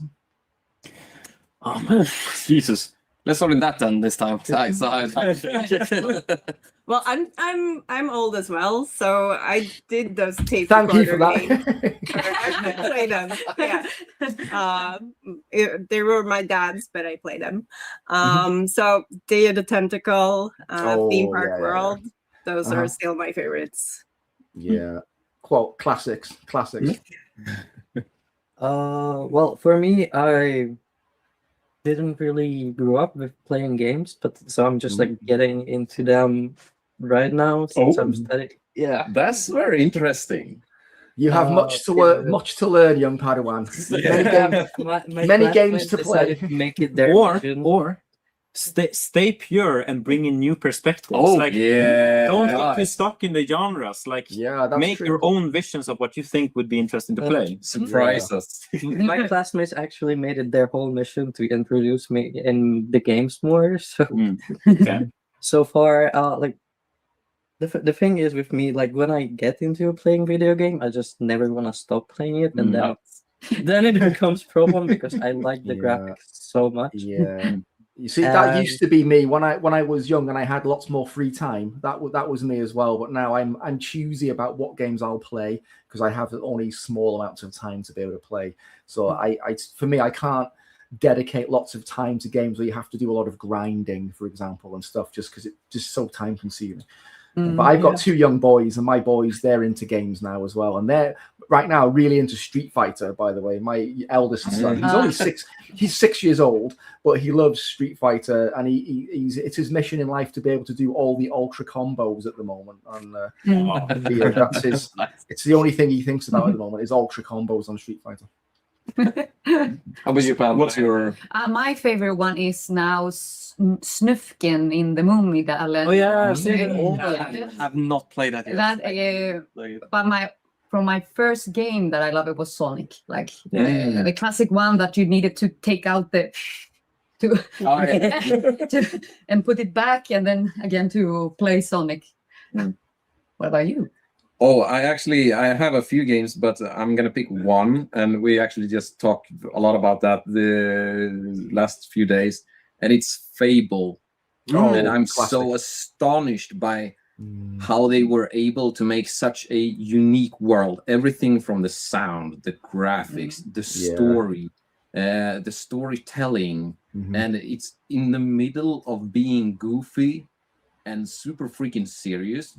And even if I play today, if you play in the darker areas in the game, I can still feel this tense in the air when it's a mix of the controls. It's a great game. Great game. Yeah. And they're making a comeback as well, isn't it? That's what we've been talking about. Jack of Blades. Jack of Blades. Jack of Blades, Chicken Chaser. Chicken Chaser. Yeah. You've got to say it in a proper Southern English British accent. Chicken Chaser. I don't want to insult anyone. I don't. See, when it comes to favorite games, that's like it's weird. I feel like a lot of my favorite games are kind of stuff that I, as a game dev, can learn from now. So there's so many games where I enjoy them, or I think they have a unique thing to them, like Machinarium, Bioshock, and stuff. But the game that always comes up into my mind is, I don't know which number of the games in the series, but Mega Man Battle Networks. Because I think that game is an example of how you can take mechanics that shouldn't work together and just perfectly make them into because it is like a real-time bullet hell, but also strategy game, but also deck builder, but also an RPG. It makes no sense if you would pitch it. That was an AGDQ this year. That was weird. The game is really weird. But last year I enjoyed Split Fiction. Was it last year or year before? Which was a great game where a game well constructed and well balanced for those for hidden levels. Yeah, They were really yeah, and graphically quite impressive as well. The way they had two games at the same time in the same screen was a bit that's weird, but it worked. It worked. Yeah. I was good. No, I want as well as like the vast majority. Like I love games in general. I'm semi-old, so like Nintendo 64, like Super Mario 64. But I will say I'm a huge Warhammer fan, and seeing like Space Marine 2 was really fun. Yeah, that was good. I liked it. I'm gonna try you all. Time Splitters 2 and 3. Yes. Yeah, Time Splitters 2 is an absolute classic, right? Time Splitters 2 is such a great game. My best friend and I used to play that game religiously, and we created our own level using Level Builder, and it was the Elvis Disco of Death. So it was basically a nightclub full of evil Elvises, and you had to like fight your way out. That was our like. When you shoot the guys, and then you got the little robot guy with a box on his head going ow ow each time. That game, it's just like it's such a classic game. If you haven't played Time Splitters 2, folks, if you're watching this and you were thinking, what the hell are these guys talking about? Well, we're talking about Time Splitters 2. You got to play that game if you haven't played it. Yeah, go play it. Now. Now. Immediately. Stop jamming. Play the game. Stop jamming. Go. Or jam with one hand, play the game with the other. That's also acceptable. Yeah. You have 2 monitors today. It's that's the new standard. Go play. Yeah, definitely. So how you guys feeling about the jam in general? Is everybody on track? You feel everyone's going to get the job done in the time that's left? Yeah, I feel like we're somewhat good pace, but I do wonder. It's a matter of how much we can get into kind of implementation now. It's really today, so we're gonna see how much we can get in there. So hopefully we can get over that like extra step of like having to stress it all together tomorrow. But I think we have a kind of core idea. We have the mechanics for it, and it's just about making the visuals for it. The clay, the juiciness. The game juice, game feel. The Saturday afternoon is like the magic time, because if you get the main things done that you need to really be doing during this kind of period, it makes the Sunday a lot less stressful, and it's more play testing and iterating. Most teams that have got something pretty playable by sort of midday on the Saturday, assuming you start on the Friday to the Sunday, usually have got something reasonably playable by the Sunday. It's the folks that are struggling to get to that first iteration that are the ones that quite often fall foul. And it's mostly because people overscope. Their ideas a little bit too complicated. And they just can't get it refined quickly enough to get an iteration early enough. That's usually the thing that happens. Scoping is hard too, because it's about tempering your ambitions. And it's like if you're super creative and super ambitious, it's like, I don't want to stop here because I have the idea of the grand plan. Well, that's why jams are super important. If you're jamming everyone, if you want to be in the industry as a gamer, a games industry specialist in whatever field, jamming is like a vital part of that development process, because the first thing you learn is that you've got big ideas and small amounts of time, and those two things are not necessarily compatible. So you have to learn to find that balance. And that is kind of a lifelong skill that's especially for us creative people, because we are well known for being a little bit pretentious and a bit caught up on our own ideas, and we just want to make it perfect. I've never heard about that. Well, this is it, isn't it? You see, you gotta learn to let go and learn to decide. You know what? Stop there, finish it, and then move on. Otherwise, you'll never get to the end. And also, you don't have to stretch your motivation so thin, because if you have grand ideas, you're gonna have to spend like a year on it. The good thing with the game jam is also that like by Sunday we're done. It doesn't matter if it's finished or not. It's done and over with. Now you might want to continue, but like the main point is, yes, this is the break-off point, and now it's up to me to say I continue or not. And I think that can be good as a kind of mental reset of like, this is now past me. I can move on to other things. So like a milestone. Yeah, it's a milestone. Yeah. Yeah. What would you say is the impact then of the jam, just in general, on your immediate sort of communities? Because obviously you guys, you've got students there, so that's obviously a big part of what you're doing in terms of education and student development. But I'm guessing there's an industry link there as well. And what's the general sort of impact in terms of the jam and how it kind of plugs into everything you guys have got going on there? I would say just real quick, because we actually have we've always had quite a high level of industry people here. We have a majority of students, of course, and that's really fun. And we have had quite a high level of like you, and we have 3 or 4 other game companies that are here on the jam, for example. So it's great to fun to chuck them in and you guys, you are in the industry. Just throw them in. Yeah, chuck it in and just go for it. It's a perfect meeting place since this is northern Sweden.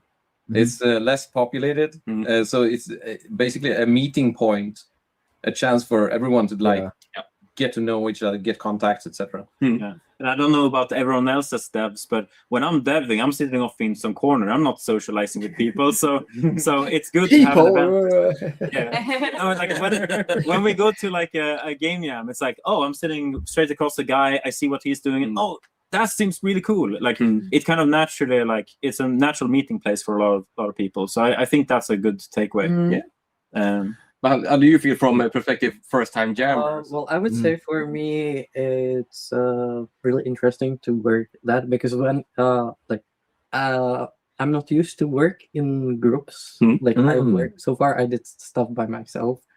Or when we had assignment at uni, we're just artists. So it's just people doing art, but now we have also somebody who needs to do the levels, somebody who needs to do the programming, somebody who is gonna do the sounds. It's working with different people, not just somebody is gonna have specified in the same field that you are. And it's very interesting to know what they know, because it's I don't know what they're doing. I just go behind their computer. That looks very, very cool. And they're no, this kind of sucks. I just put it together right now. That's always it's very nice. Everybody works on something and thinks that it's brilliant, and then they go and do something and then come back in 10 minutes and thinks, God, this sucks, I want to start again. I think everyone goes through that same process. Would you say it's interesting now, because when you're working in a team, I'm in games, it's how do you apply the art also? Would you say that's a challenge of no, we need this in these resolutions? We got it. What's the dimension, what the color palette? We need to have the character to be 32 pixels, be the assets to be 32 pixels and this height, and then PNG format, so it has transparency. It is make them to scale it. It is a really fun time where you're kind of in a controlled environment being pushed out into the deep water. Because sometimes you'd be we're 3 artists and 3 programmers, there's no sound, so someone's I'll do it. And it always is most likely where that screaming came from earlier. Someone's maybe. So for the first time jammers, would you say that it's kind of changed the way you think about your game making process now? Would you say? To be honest, not really. I'm used to time pressure from other things, and I've done it towards myself earlier when doing projects. It's just that I don't really like it. So, but what I do realize is that to some extent I need a few more deadlines in my project to know where I'm at. But I just realized that I really like the way I work otherwise. So, but I am very happy to meet a lot of people here. Yeah, that's good. How about you?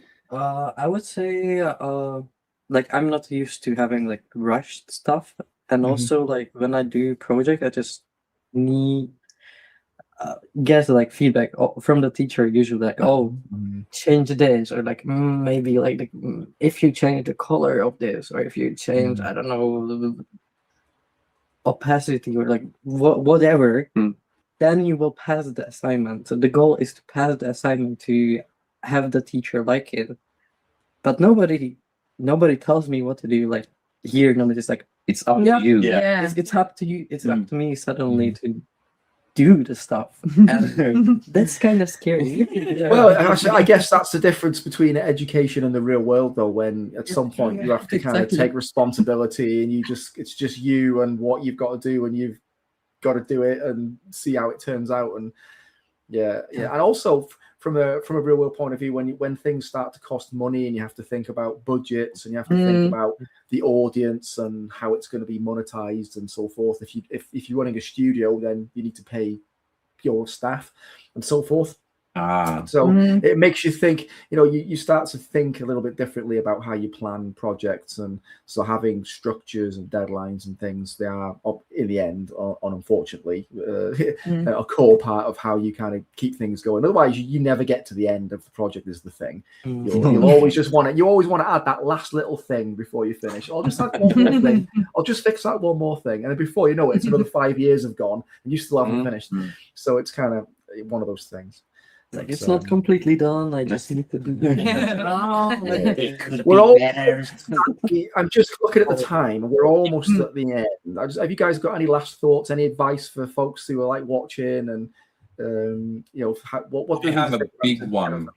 Okay. Actually, yeah, I've been one of those very highly prestigious people who always aims to the heavens. To what extent of what I wanted to achieve, and if there's any new game developers here, whether you go to school or just a hobbyist, always start from the base of having fun. Like I know today I will reach somewhere, but through half a year now, I had a really great game plan. Or like a game project, but I overscoped like a shit ton. Sorry for the language. And it was only me and one other guy, and he was barely there. And I realized I never had any fun. So I could, of course, have probably finished the project, but like, why am I here? Like, I want to be creative. I want to create something nice for people. I want to grow, and especially I want to not live when I've reached the goal. I want to live now. So actually, to be honest, when you're creative, remember to have fun. Don't take it so seriously.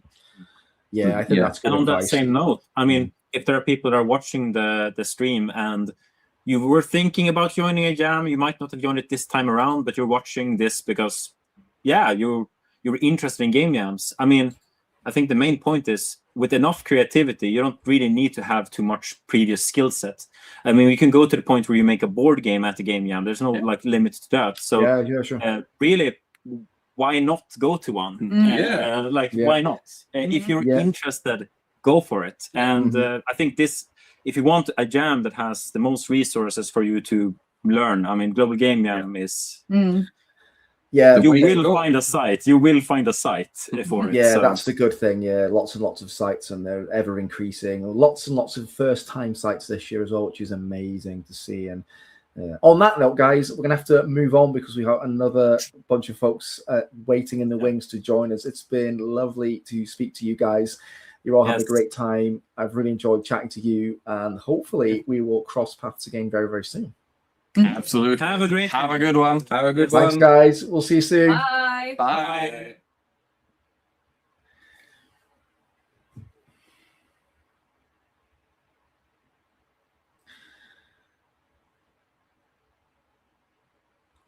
Well. Hello. Hey, Victor, how's it going, mate? Really nice. Everything fine here. Yeah. Just let me give it a shake here. I'll change my view to see to see someone else, everyone like the last site. Yeah. Just a second. So from Sweden to Brazil, a nice change. New continent. Yeah. So how are you guys getting on over in FICAP then?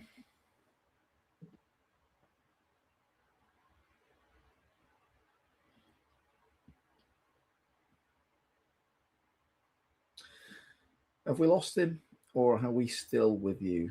Or is he just changing the view over? Let's check. Maybe we've got some more ghosts in the machine.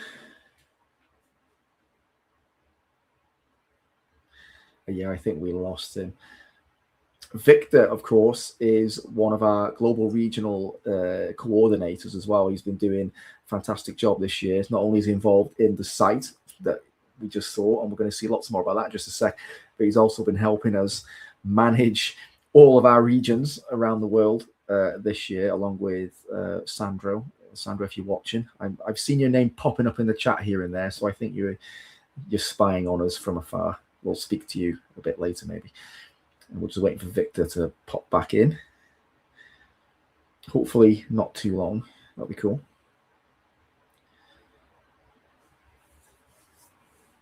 Yeah, so it was great to get the perspective of the guys, the team in Sweden. Yeah, very different kind of vibe, different atmosphere from the previous site that we saw. That's the amazing thing about Global Game Jam, is that every site is very unique.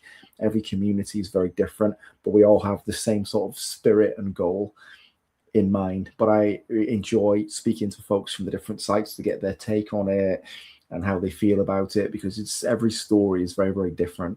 But we always have that same bond, which is the theme, right? We have the global theme, and that gives us this kind of global focus, all of us on the same, outcome overall. And it's really cool just to see everyone working together. Hey, you're back again. Nice. Just in time.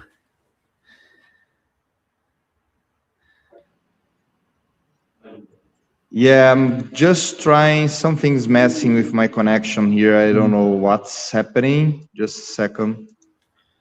Just happened right now. Yeah, that's okay. Don't worry. If you have to stick with that camera view because it works, then that's okay. Don't worry. We don't mind seeing your face. It's no worse than mine. Don't worry. Okay. Just a second. Just my cell phone is just dying here. I don't know why he's not sharing my internet.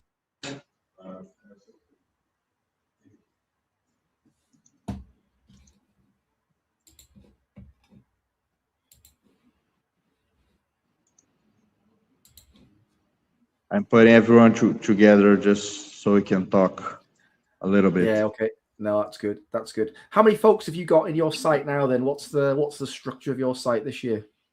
Right now, we have 1, 2, 3, 4, 5, 6, 7.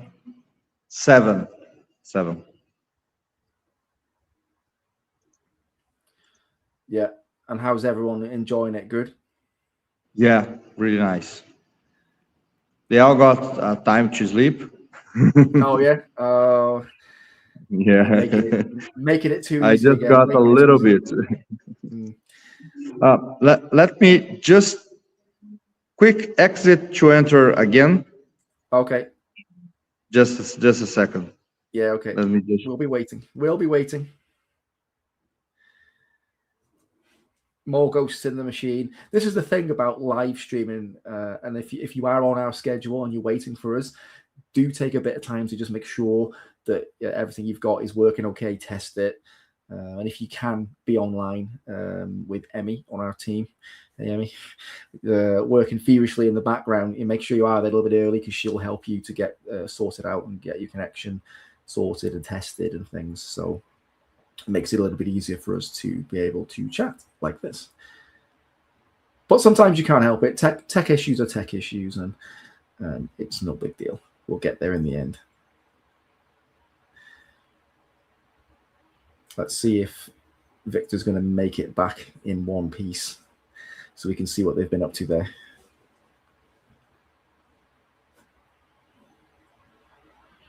As always, by the way, if you are watching, don't forget to jump into the comments and tell us what you're working on, and say hello from wherever it is you're based. And if you're on the schedule, of course, we will get to you today. We've got a long schedule today, quite a number of sites to visit. So some of them will be self-hosting, some of them will be with me like this. But keep posting in the chat, and we'll say hi and see what you're up to.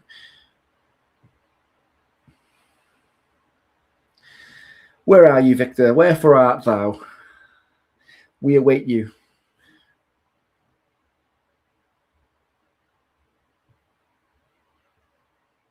Yeah, thank you for that. That's a good point. If a few people have been posting in the chat asking about when the deadline is. So if your jam will be 48 hours, the upload window for your site, wherever you are, it will be the last 2 hours of the 48. So if you started at 5 p.m. on Friday, your upload window would be between 3 p.m. and 5 p.m. local time on the following Sunday. So it's always the last 2 hours of the 48 is the way that it works typically. I mean, you can submit before then, by the way, but we would ask you, where possible, to try your best to stick to the upload windows. Just for, first of all, to share the load across the world on our website, because if everybody's all leaving it to the last minute and all trying to upload at the same time, it pays a heavy price on our web platform, makes things a little bit more difficult. So do try to stick to your upload windows if you possibly can. What about those of you, by the way, who are fighting against the weather? I know there's a whole bunch of you that have got all sorts of stuff going on with storms here and there. The guys in Argentina yesterday had a bunch of storms going on that were making it difficult for them. I know there's a lot of folks in the States, for example, who are dealing with some really nasty cold weather at the moment. I know there's some folks elsewhere here and there. Tunisia as well, the gang there, we've been chatting to some sites there.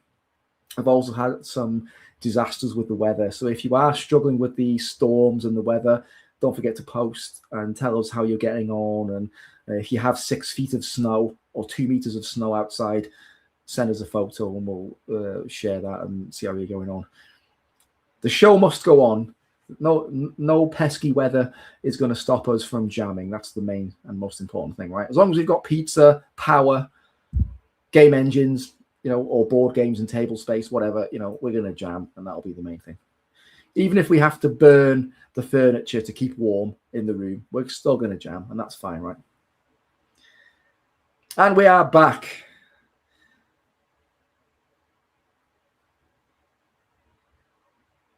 How are you guys getting on? Can you hear us? I don't think we're hearing you at the moment, but we can now see you, which is great.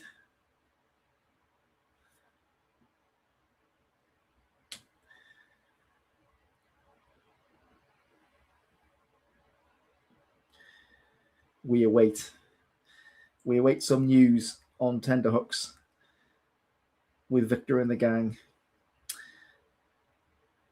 And as you can see there, Victor is our central Brazil RO, so he maintains a whole bunch of sites and coordinates for sites there alongside his global regional role. So there's a lot of action. Brazil, by the way, fantastic country, fantastic jamming country. So many jam sites. Latin America in general, it never ceases to amaze me how proactive and amazing you guys are when it comes to games, game dev, global game jam, and the level of effort and the amount of participation every year is always, it's phenomenal. It's amazing. So yeah, it's great to see you guys every single year. Can you hear us? We're not hearing you, but I don't know. Put your hands up if you can hear me. Can you hear me? Yay. Okay. Well, you can hear me. I can't hear you guys, though. There's no audio from us. So you're going to have to do everything in the medium of dance.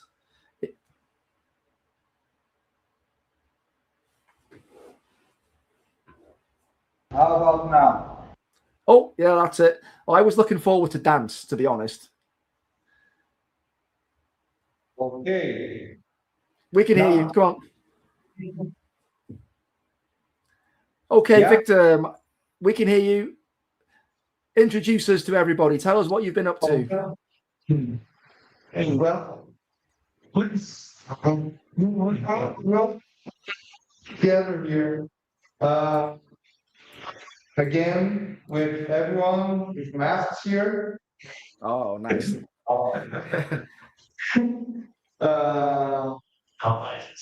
Since last night, I feel just getting earlier. Didn't have time to sleep.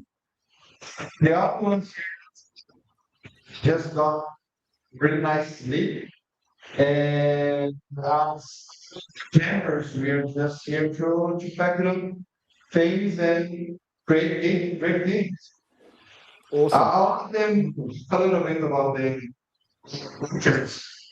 their experience until now. This one's a veteran here in Global Game Jam. Yeah, it's my third year. Ah, excellent. Innovation. Yeah, me and my team were doing a musical band, but in Renaissance times, I think during the bubonic plague. So you have like those plague doctor aesthetics. Oh, with the long nose. Yeah, yeah. That's the max. Yeah. And not much. Yes, it's just like early stages. We can finish this tomorrow. So for now we have early mechanics of just basic zombie walking. Because they're fighting zombies while playing their instruments, and so it's me doing 3D and animation. We have Tony back there doing the programming, and this is our man Sinister. He's doing the HUD, graphic design in general, and we have a friend that couldn't be here, unfortunately, who is doing the music for us. And it's very nice because he's a professional harpsichord player. Oh, harpsichord, And nice. Yeah. Yeah, so the aesthetics is it's like a music band as you would have today. So like you strap on a guitar, but instead of a guitar, it's a lute. Instead of a keyboard, it's like a mini version of the harpsichord. And then you have like ancient, like medieval woodwind kind of attached to the third, like the one of the doctor's masks to give you the woodwind sound. So as you start the game, you're just one plague doctor with one instrument, and you hear only the sound from that instrument. Then he finds another plague doctor, and it's like two combined. Then the third one, eventually you have like a trio doing a lot of music, a lot of noise, getting eaten by zombies and fighting back. So you fight the zombies with the music, right? With music, yes. Yeah, okay. So how does it work? Are you like shooting notes or something like this, is it? Or is it like a... We're getting there. For now, it's area damage. So they listen to the purifying music and end up vanishing. Okay. That makes sense. Yeah, and it's a slightly different take on the zombie genre, which is always good. Excuse me, sorry. I said a slightly different take on the zombie genre, which is always good. Oh yes, that. Great. Well, please feel free to talk about the games. Yeah, he's amazing. He's just amazing. Oh, hello. They like can be slow explaining game. So our game is inspired by Kubrick's movie, The Eyes Wide Shut,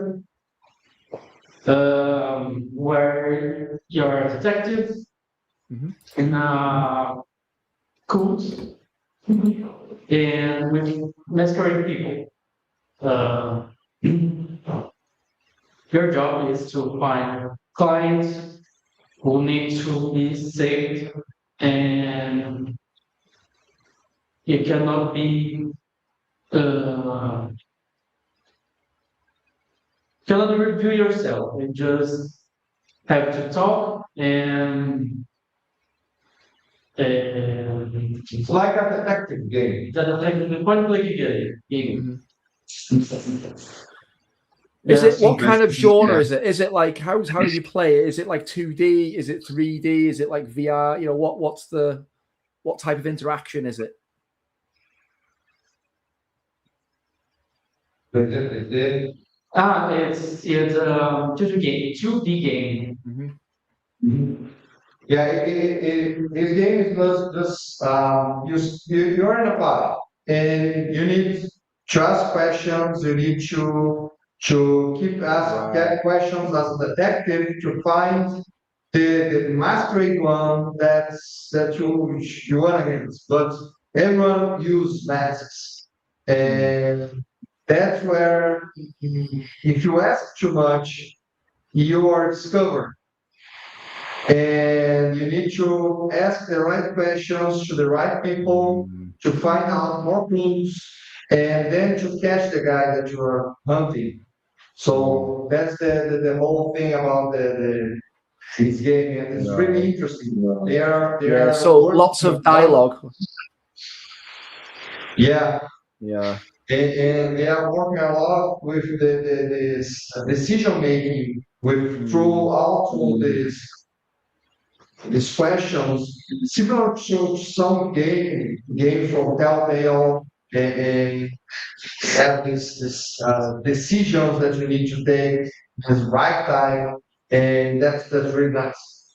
More assertive questions give you more clues, but you can be discovered more easily. That's the Professor Adriano that's here with me just back there. So with the dialogue, and how are you producing that? Are you writing everything from scratch and it's all got to be sort of put in, or are you automating it in any kind of a way, or you're not quite sure yet? Yes, the party had the same line, but if we have enough time, we can work on different actions for each party member. Yeah, they all went up to basically till midnight, 1 o'clock, trying to find out how to be the best way to go through this. And with every action, consume your time. Yeah. Yeah. Yeah, makes sense. So how many games are you working on? Is it 2, 3? How many games have we got then? Is it the 2? Two games. Yeah. 2 groups. Nice. Although again, it's the global game jam spirit. They are helping each other. We have 2 games running here. Yeah. So you guys, you're obviously quite a close knit site then, right? Because there's a small number of you. So do you find that it's a little bit more cozy, a bit more relaxed, a bit less hectic, because it's a nice tight knit site? Yes. Yeah. Do you all know each other? I take it you all know each other, right? Yeah.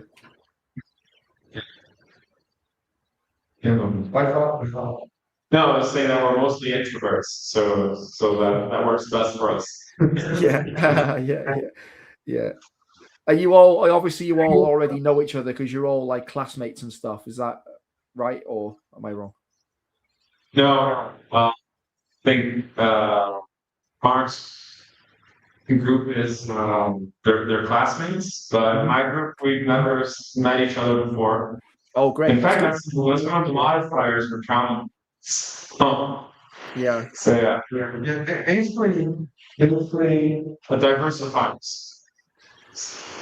Basically, Mark, present your group. That's my team. I'm the game designer, or the sound designer. Jennifer's our artist, and Phoebe's our programmer. And they are all students, not from here, from FECAP, but from another university. Yeah. São Paulo. They are the students from Professor Adriano that's back there. You need to show up. You need to show up. Professor Adriano. So they are all students from him. They came here already. Things together. And then we have the other room. Marcelo, please present your colleagues. Yeah. Sinistro, which in English is sinister, and Tony back there, and our friend Ian, who couldn't be here today. Yeah, and he's the musician, right? The guy that's not here. Yeah. Yeah, the harpsichord player. Yes, the harpsichord player.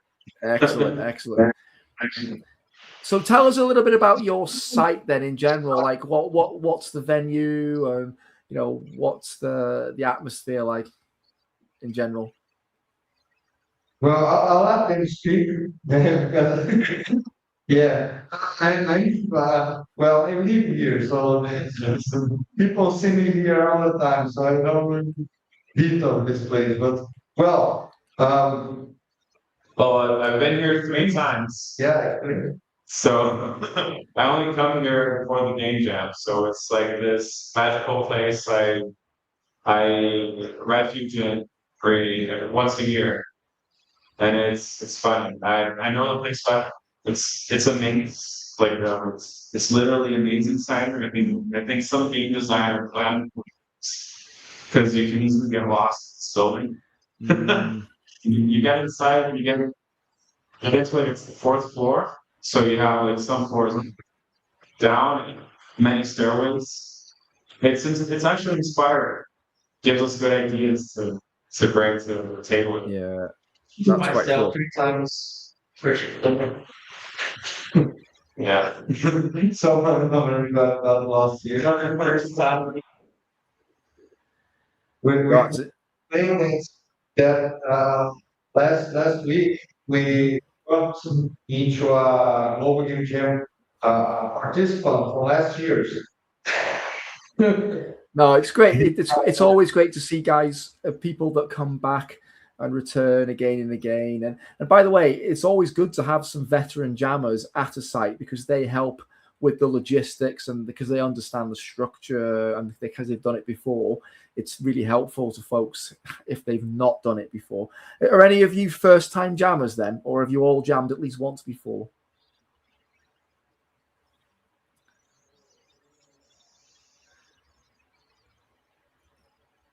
So you guys are first-time jammers then, yeah? Yeah. Okay. And how are you guys finding it then? Do you find it a different way of working compared to like the usual way you might do things? Yeah. So we have some of them participated in other jams, some of them participated in global game jam in other venues, and some of them are first GG jammers and jammers in general. Yeah, that's great. That's always good. And how, if you're a first-time jammer, like first time ever, how do you feel about it? Has it changed the way you view about the way you make games?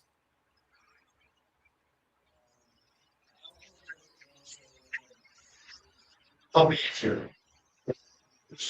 que participou da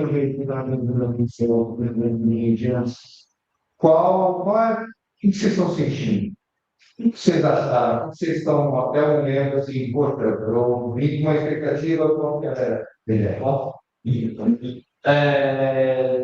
Eu, particularmente, estou sentindo um mix de desafio com um toque de felicidade de estar descobrindo coisas novas que eu não estaria fazendo.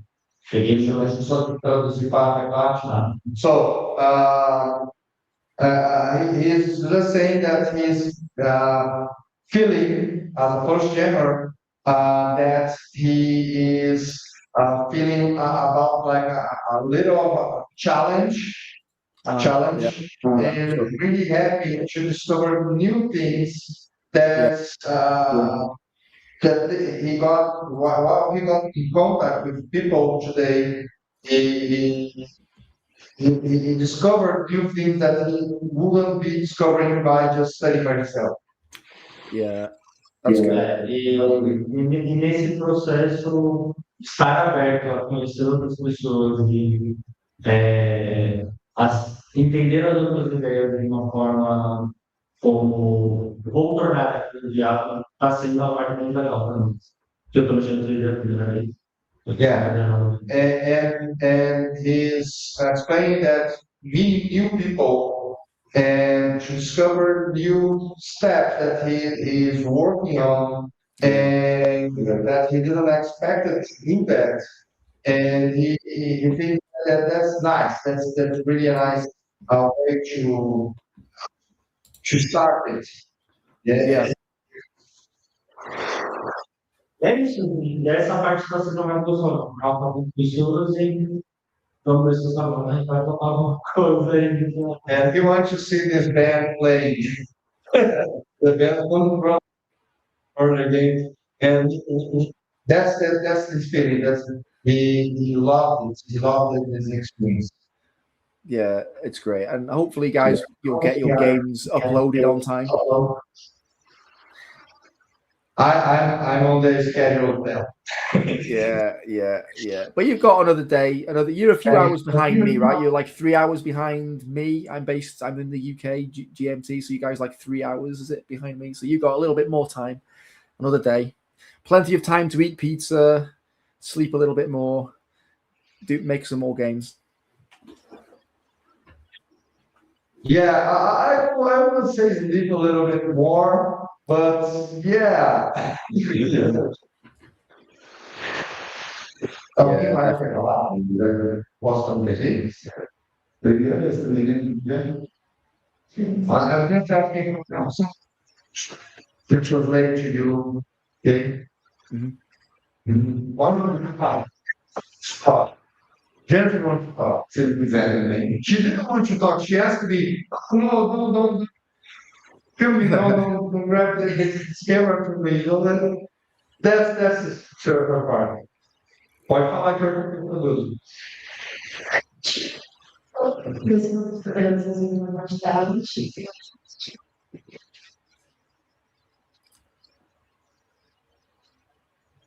Que tipo, essa jogada do dormir, né? Que eu fiquei 8 horas desenhando sempre.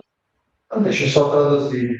So she's the artist from the team, and she is the first time she's feeling so heavy because everything's falling on art, falling on her shoulders. Yeah. And she wants to bring the best out of her work and bring everything perfectly. So the game will be great with her work. So she's trying to do her best. And again, from everyone here, she's the only one that didn't sleep yet. I hope she has the time to sleep today, but well, let's work to you. Well,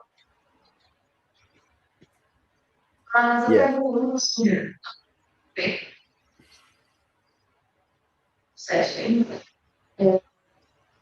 Eu acho que as informações no independente do cliente, mas também é muito importante.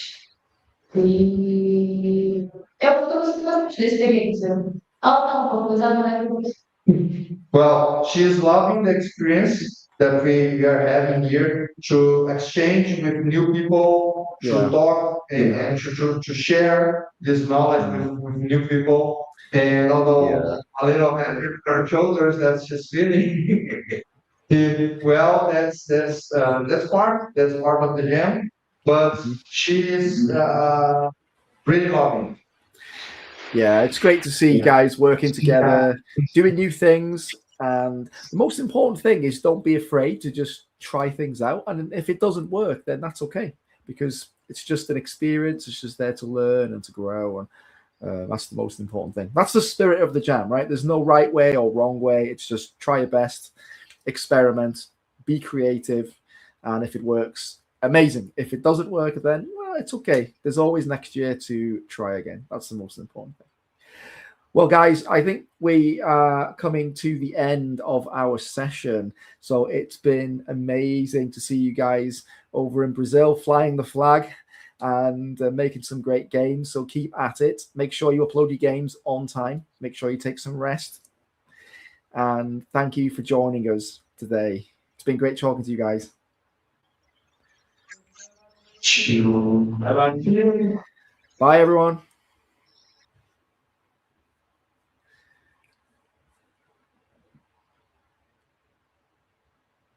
Hello, La Pampa. Sorry. Hello, how are you? Hey, guys, you okay? Yeah. You are live with us on GGJ 2026, our official live stream. How are you guys getting on? Really well. That's the first global game we are doing in a building. Yeah. The previously was only virtual and it's working.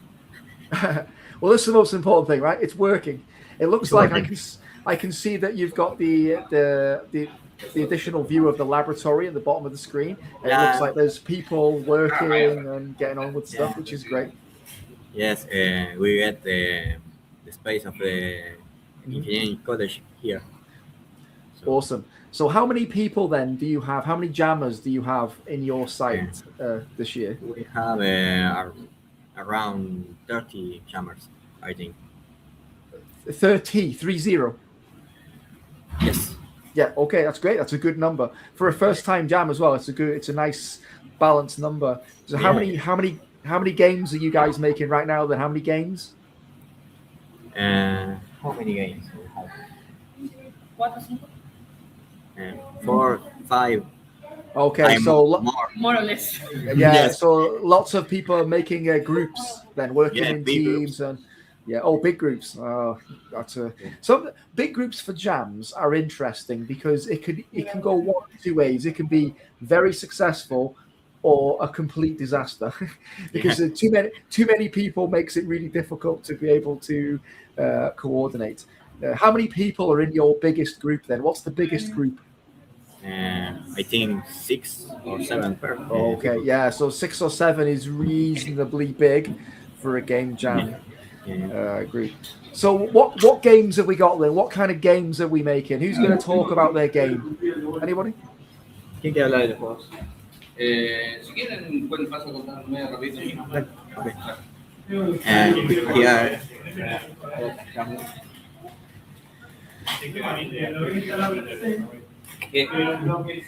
Hi. Hi. I don't know where the mic is, but I think we're. We hear you. It's perfect. It's perfect. You sound good. Okay. You sound good, yeah. Great. So, well, my name is Fran, short for Franco. We made a team with another 5 or 6 people. I don't know. People are changing in every moment. So. Okay.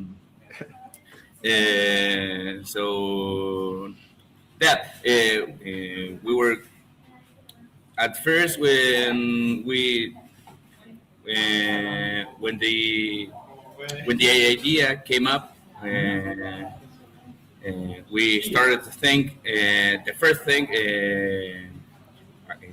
that crossed our minds were I don't know, maybe a dance in Venice in the Victorian era, super classy, super fashion and all that. Maybe with a mechanic that the world change with every masquerade. But it turns out that everything in the room was thinking the same or same ideas or so we decided to change that, and now we're in some kind of horror video game maybe, and where the protagonist is a child that suffers schizophrenia.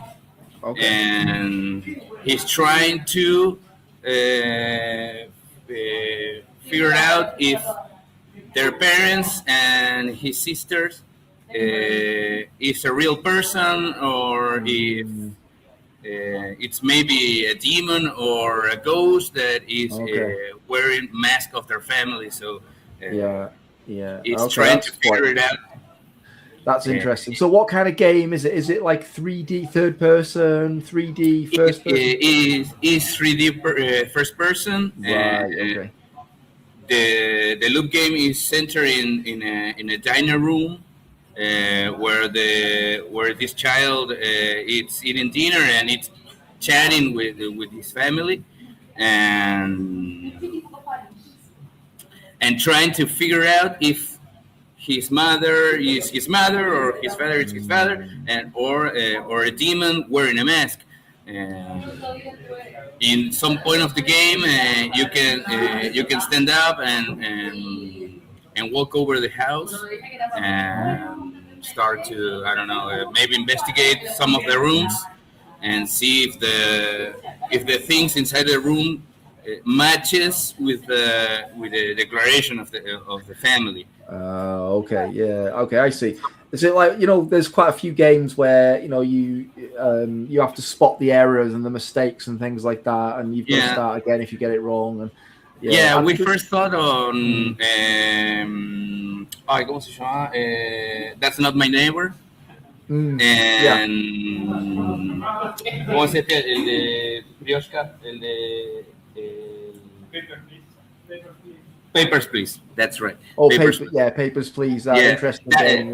That was the first idea that we had in a 2D scenario and just information at the sites. But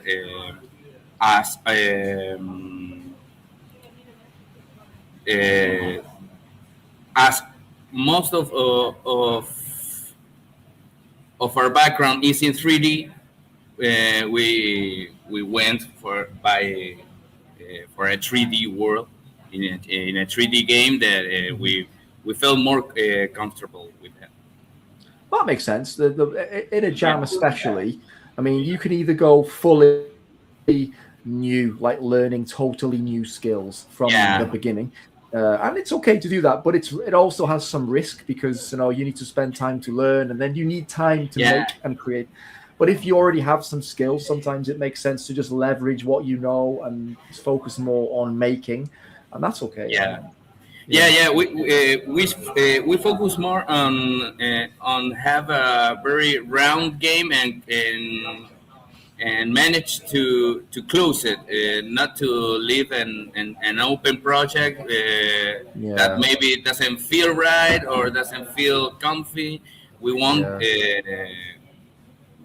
We aim to have a complete and round game that you can play, and even if it's short, we think that maybe the game just lasts around 5 minutes, 10 minutes, and that's a dream. If you've got 10 minutes of gameplay, of quality gameplay anyway, I think you're doing quite well if you get to that. That's why we maybe we get with the things we do know to do, and there's plenty of time to learn new things. Maybe I personally take this more as a challenge to myself to see where I can get with the things I know, with the tools I have, and working with people that I didn't know till I don't know, yesterday. Yeah, well, this is the great thing. And is that consistent across other teams then? A lot of new people working together that don't know each other. Is that? Yeah. I think that maybe in Gonzalo's team, maybe there's more people that know each other, but very inconclusive. Most of the people or most of the teams have people that know each other here yesterday. Yeah, that's very good. And how have you found that then, working with new people? Did you find it to be quite easy, or is there some difficulties? I think it's like in other sides of life that with some people. Ooh, thank you very much. I don't know what I will do without Mate. Really, Mate is like my fuel, everything. Like in other sides of life, knowing people, it's like a circus. You never knows what kind of people, or if you are going to have a good feeling with other person. Yeah, but no, it's in general, people here are very nice, all very nice, all super willing to support just the project. It's we're just looking for the project and the good of the project. No, that's great. I mean, I can hear like a lot of people. It sounds like there's a lot of activity. It sounds like there's a lot of a good vibes coming from the site. What it sounds like. Yeah. We are like I don't know, 30 people in here. We are in a national university in the engineering university. We are in a classroom, so we are like 30 people in one classroom. Everyone in their computer, working. It's like a LAN party, exactly. It's like a LAN party. And do you guys study games at all at your university, or most of all, with at least in my case, I didn't study specifically video games. There are people, a lot of people here. Most of them are mentors here that study video games. But most of us, maybe we came from another areas. Well, that's good. I mean, I find that if you've got extra diversity, where there's people with different skills and different backgrounds, I think it improves the quality of your games and your outcomes.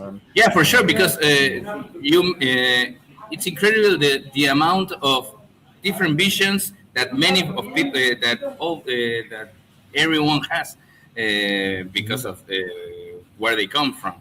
Yeah. No, it's very true. It's very true. Yeah. So how big is the university where you're at? Is it very big? In terms of size, it's like a block of bit. In terms of students, I do not have the data. I do not have the numbers, but it's one of the most or the most important university here in my state, in La Pampa. So it is one of the most or the most big university here in my state. Yeah, that's great. And how are you guys finding the jam in general then? Do you find like, is everybody sort of managing and keeping a positive spirit, or is everybody a bit stressed and a bit kind of tired? Or Not at all. Everyone from the mentors, from the organization, it's behind every one of us. It's behind us, asking if we're okay, if we need anything, trying to find groups to the people that it's alone. We, or at least I myself, find very supported by them. Overall, that a few people come from the video game industry, so it's maybe had a hard time finding someone to make team with, or in that scenario, I think that the organization, the mentors, everybody here that take care of the organization, we're behind of everyone to have a good time and have a good week. Yeah, that's great. That's great to hear. So, what tools are people using mostly? What are everybody using similar things, or is there a lot of diversity with what kinds of tools people are using? There, actually, for the amount of people that are here, it's a lot of diversity in tools. There's a lot of people in Unity. There's a lot of people in Unreal. There's a lot of people also in Godot. And she developed. It's a lot of tools that the people are using here. And also in my side also that I'm the sound guy. also, I didn't find anyone else from sound until today. I hope that changes today. But so we can share. ¿Cómo? Yeah, knowledge and experiences from other people. Yeah, the great thing about the jam with all the new people working together, especially the creativity that you get when you've got all these people with a mystery theme and then small amount of time, so you have to try to plan and There get was everything a lot done. of hype. There was a lot of hype before the announcement of the theme. There was a lot of hype, and when it was presented, everyone started to think, and everyone you can saw that anyone was thinking things differently. Yeah. Maybe the ideas were maybe for the same side, but everyone was thinking through a different mirror, through a different glass. Yeah, and that the great thing about the theme this year, it's a very good theme. It's very diverse. It's very open ended. Yeah. You could do a lot with that, and it's interesting to see how many different ideas. Also, though, I'm surprised how many people I've heard talking about masquerade, like a masquerade party. A lot of people talking about that. I think that might be also because of some of the imagery on the theme video. There was some guys in it, so it sort of gives a lot of inspiration to. I think it's as you said, the imagery behind the masquerade and all that. It's a theme that everybody knows and everybody's familiar with. Also, there's a lot of player of Vampires the Masquerade. Yeah, it's true. That is true. That is true. Yeah, so there's a lot of players of that game. Without get any further, last night we had a D&D one shot. Thinking about this, it was all giving spices to this. Yeah, that's great. So when you were doing your brainstorming and your group formations and all this sort of stuff, did you have any like special structures for doing it, or was it all just a little bit kind of ad hoc, everyone just going around, or was there like a special method? In my team, we were for a complete different way that the mentors thought. Because they were just saying like ¿cómo se llama el recurso que corpse? Exquisite corpse. That everyone in the team was throwing a word and joining the three words. We had you had to have an idea. We have. When we started to think about this, we went for another side. We were just like, no, we can do this and then do this and then do this and then do this. But the rest of the team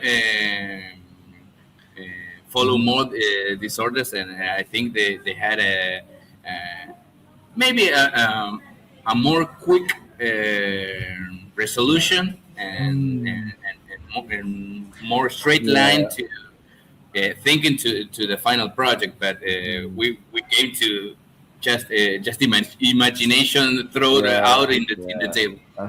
One of the things about jamming that's like super important is your ability to try to get an early prototype as early as you can, so you can kind of see, is it working? What's this idea and how's it going to go? And then you just iterate and iterate. And the quicker you do that, the easier it is to make something that you can play at the end. Yeah.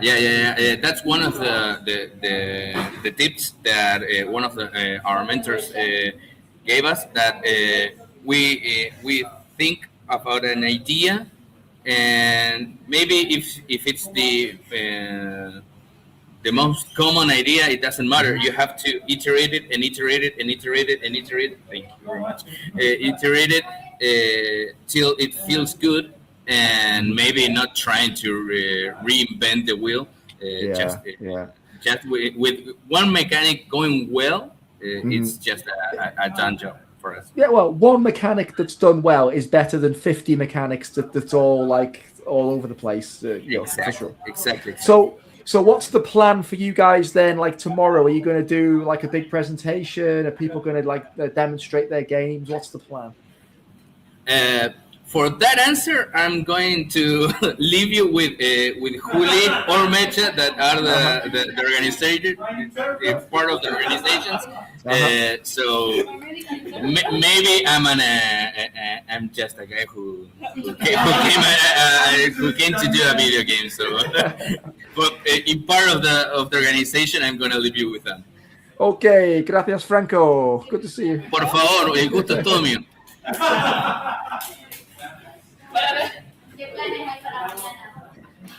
Excellent.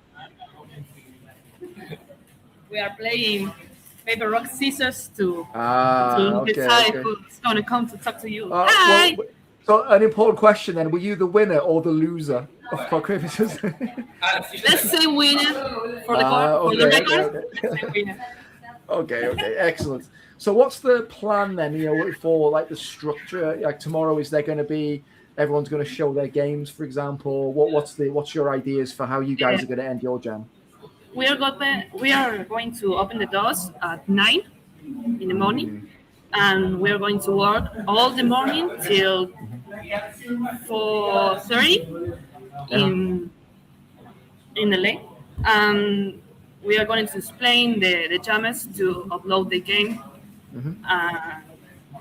5 approximately. We are going to make a showcase to so everyone has the opportunity to show the game, explain to us and the authorities in the university and the state authorities, which we are really grateful, because they gave us the space, the bus to the people, the food, and the place where they are sleeping. So you guys, you do have people that are staying overnight and stuff, right? Like for 48 hours? Right, that's good. Yeah. That's interesting. Yeah. They are going to sleep here tonight. And there are people who... Santa Rosa, ¿cuánto está? 170 kilometers away. Oh, wow, so they you can't travel. They come, they stay 2 nights. But, well, there are CITIA,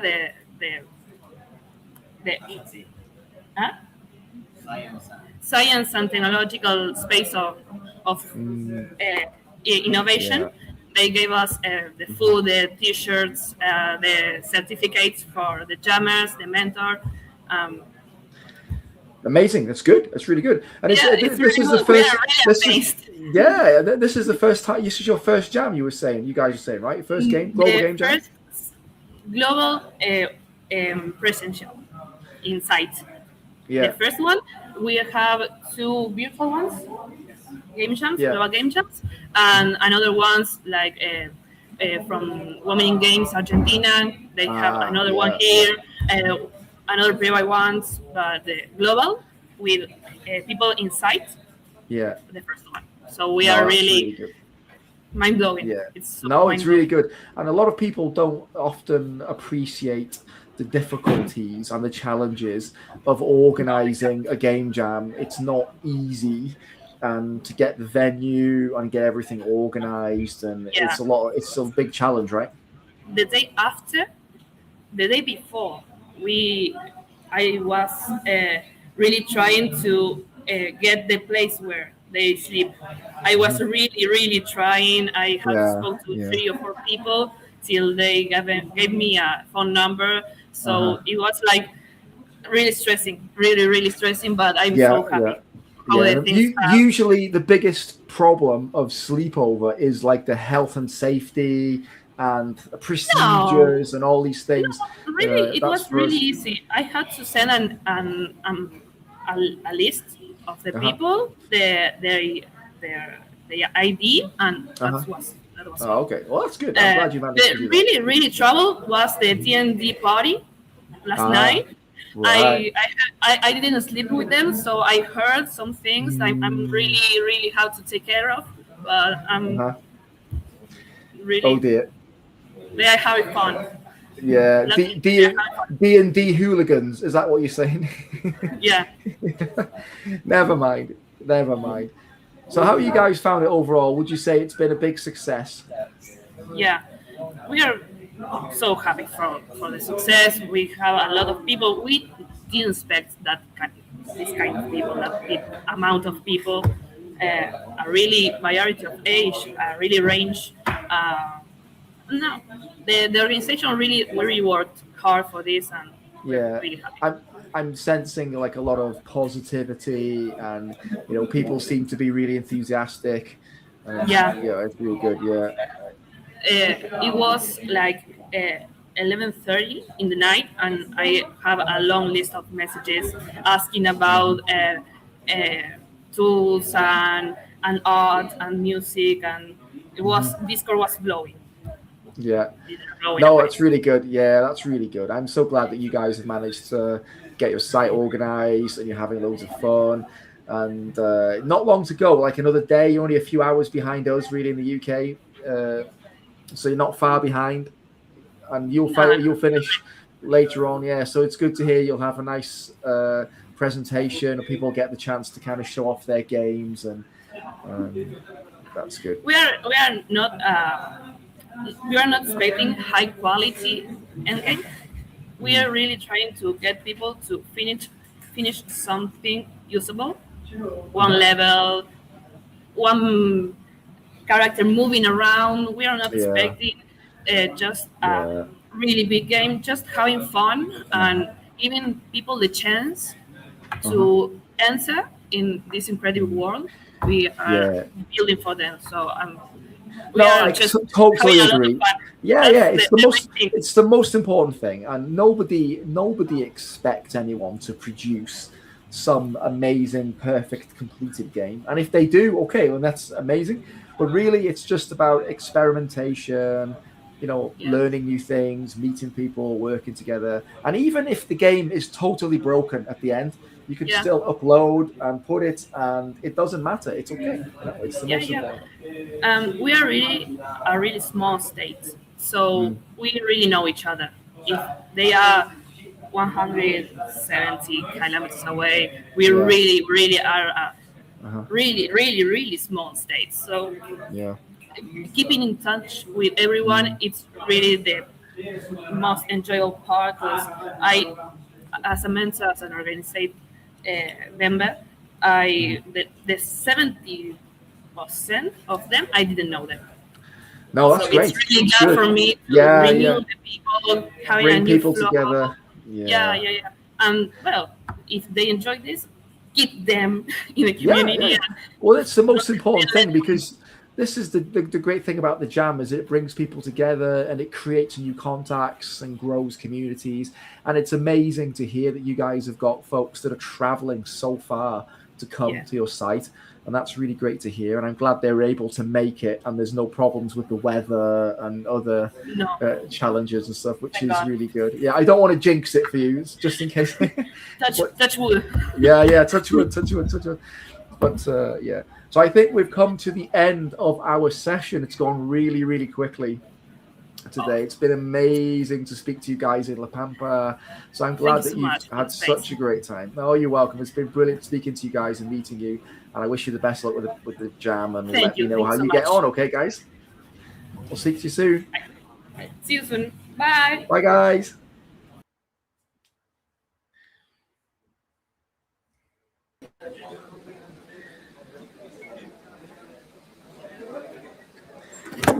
Hello. Easy. Hi, Rich. Hello. How are you guys? You okay? Response. How are you guys? Fine? Everybody is very tired after the whole, hackathon going on right now. Kind of tired. But other than that, they are very super energetic, right? Yes? Yes. A bit more energy, please. Yes? Yes. Yeah, you need some energy drink, I think, to boost you guys up a little bit. What time is it where you are now? It's like midnight, around midnight, is it? It's around like 9:30 right now. Over not here quite in so. India. Yeah, not too bad. Yeah. Not too bad.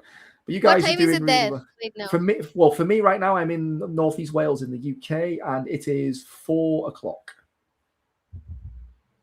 4 o'clock in the afternoon for me, so it's not too bad. Okay. Okay. Yeah. So tell me what's going on in Kerala then. How is everybody? How many games have we got? How many groups? How many people? So as of now, we are done with the pitching part, and now they are continuing building the final product right now. And Awesome. there's like 39 teams over here with around 147 participants in total. Everybody's having a good time with teamwork and getting good refreshments in between, having a lot of fun, doing a lot of work. It's going really well. That's awesome. So 147 folks did you say? That's great. That's really good.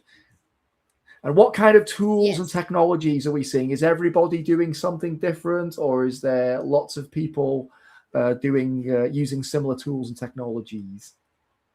Yeah, most of them, they are basically building and designing from scratch itself, doing a lot of stuff together, and everybody is having different ideas at the same time. Yeah. Amazing ones. So yeah, that's great. so Is staying anybody up even during the midnight, yeah throughout the 48 hours, they are doing a really good job out here, right? Yeah. Yes. Is anybody sleeping and staying at the venue, or no? Yeah, like everywhere mostly. Once they get tired, they okay. have a lot of places over here, including bean bags and places like these. They just take rest for around 2 hours, and then they get back to the whole juggle and they work again. Yeah. Oh, that's great to hear. Are any of you guys using diversifiers? Who's using any diversifiers this year? Anybody? What all diversifiers are you guys using? .NET? Then? Unity, anything like that? Flutter, somebody was using Flutter, right? I saw somebody was using Flutter. Yeah, there's a lot of things that's going on right now. Yeah, that sounds really good. Who's making any mobile games? Any mobile games? Any mobile games that you guys are building right now? Raise your hands. Yeah, 1 to 2 people are building the mobile game. Should I call them over so that they can talk about it? Yeah, sure. Go. Let's speak to those guys. Yeah. You guys want to talk about what you guys are building, the mobile app? Yeah.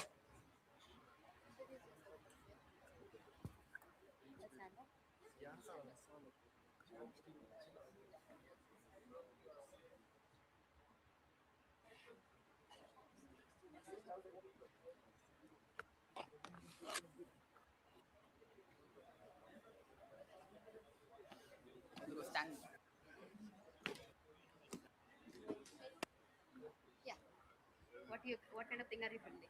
Mobile app. Okay, so hello. I'm Soumya. Hi, Rich.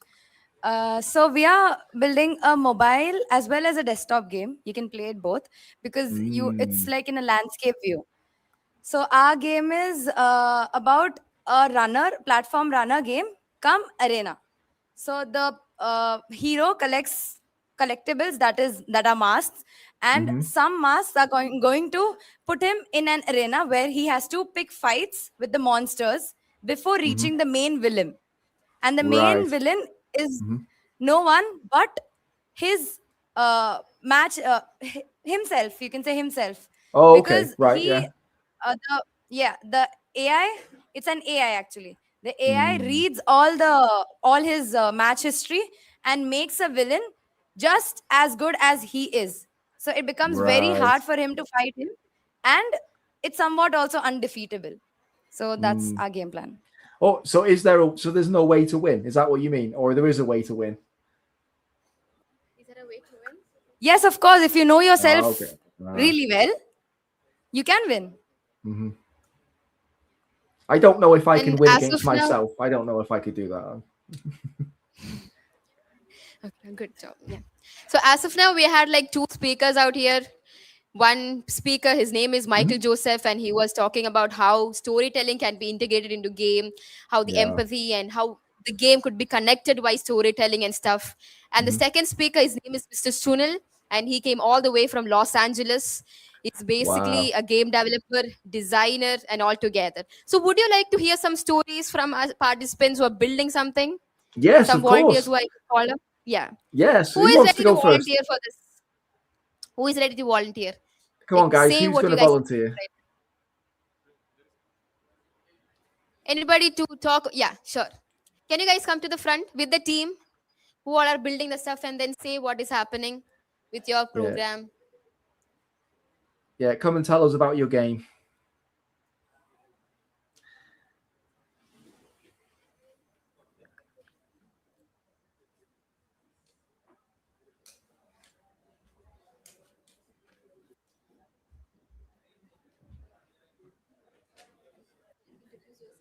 And the team also, okay?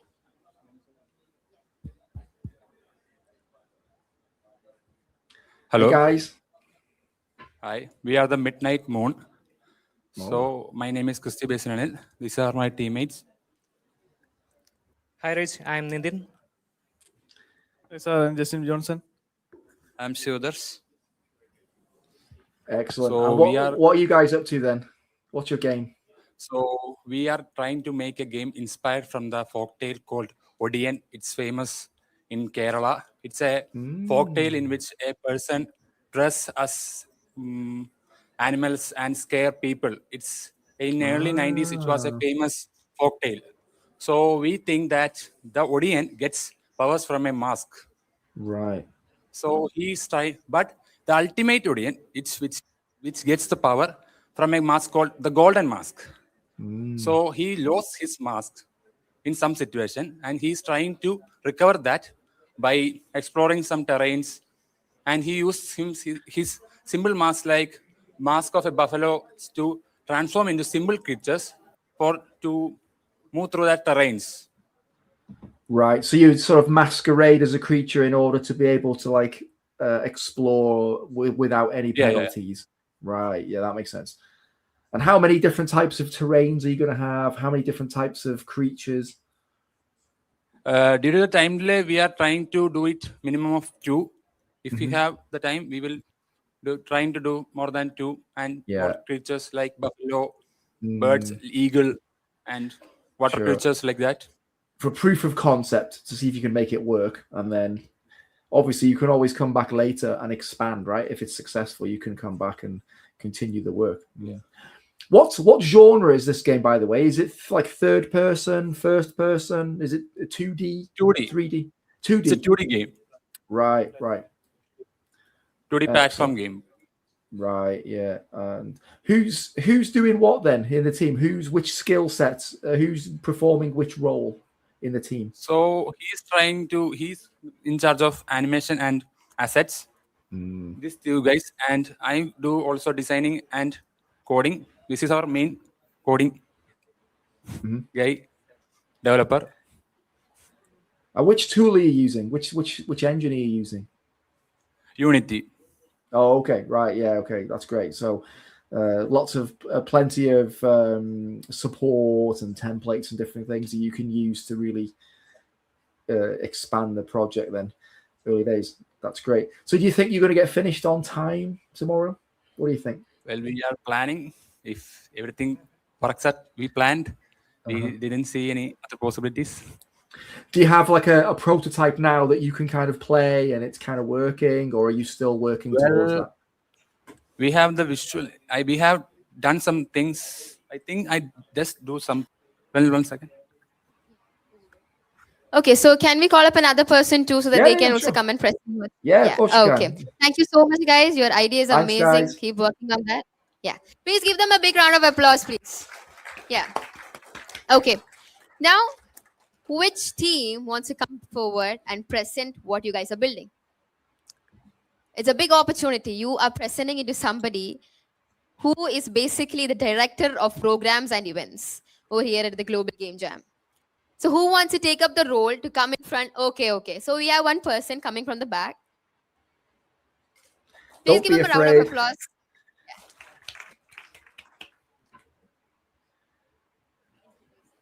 Hello, Rich. Myself, Hey. Nitin.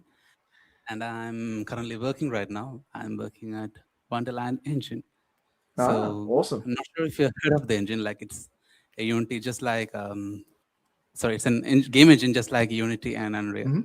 Yeah. And it's been founded by Jonathan Hale, and we're a startup. So I think maybe it will be a token of love towards the engine and our works. Yeah, excellent. So what are you guys up? What are you up to then for this jam? Yeah, so I came solo for this event, and okay, so I got the topic when I came here. It's like mask, but they had a little twist. Like we had to integrate some sort of cultural thing into the topic. So yeah, so I thought like Kathakali. It's basically our Kerala's native art form. So what I'm making is a WebXR experience, a VR experience in which it's a narrative experience. So basically, the player is his son. So his father demised. His father is an artist, a Kathakali artist. So he's taking over the role of the Kathakali artist, and the role of the son is to play the Kathakali mudra. So in Kathakali, there is several mudras that we want to do. For example, this is Pataka, means sun and kind of things. And so yeah, there are several mudras. So basically, it's kind of Zen learning rhythm kind of experience. So the player plays the Kathakali instead of his father, and his father's soul kind of leads him to do the mudras correctly. No, So that's a really interesting story, and I can imagine like the visual style and like the sound being like a really important part of the experience, especially the term experience. It means something, right? So you should have a lot of feel, an emotive quality to it when you make it. That'll be really cool. I try my best to do it, but I'm still solo, and it's quite tight. Yeah, it's very, very tight, especially if you're a solo dev. You need to think small in scale, high in quality. This is the thing that you need. Well done. Awesome. It sounds awesome. Yeah. Thank you, Rich. No problem. Thank you so much. Once again, a round of applause again for him. Great. So, Rich, how is it like in the other countries like China, Spain and stuff? How is it going over there? Yeah, it's going really well. There's so many folks doing so many different things, and there's lots of sites with all sorts of different things going on. So there are some sites working on a lot of board games and non-digital ideas.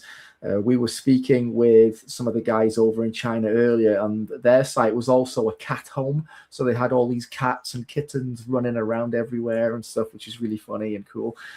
So there's a wide range of things going on everywhere. And don't forget, we also have folks working on our Global Game Jam next as well. So there's folks that are working with young developers right now at the same time, working on games with the Global Challenge themes.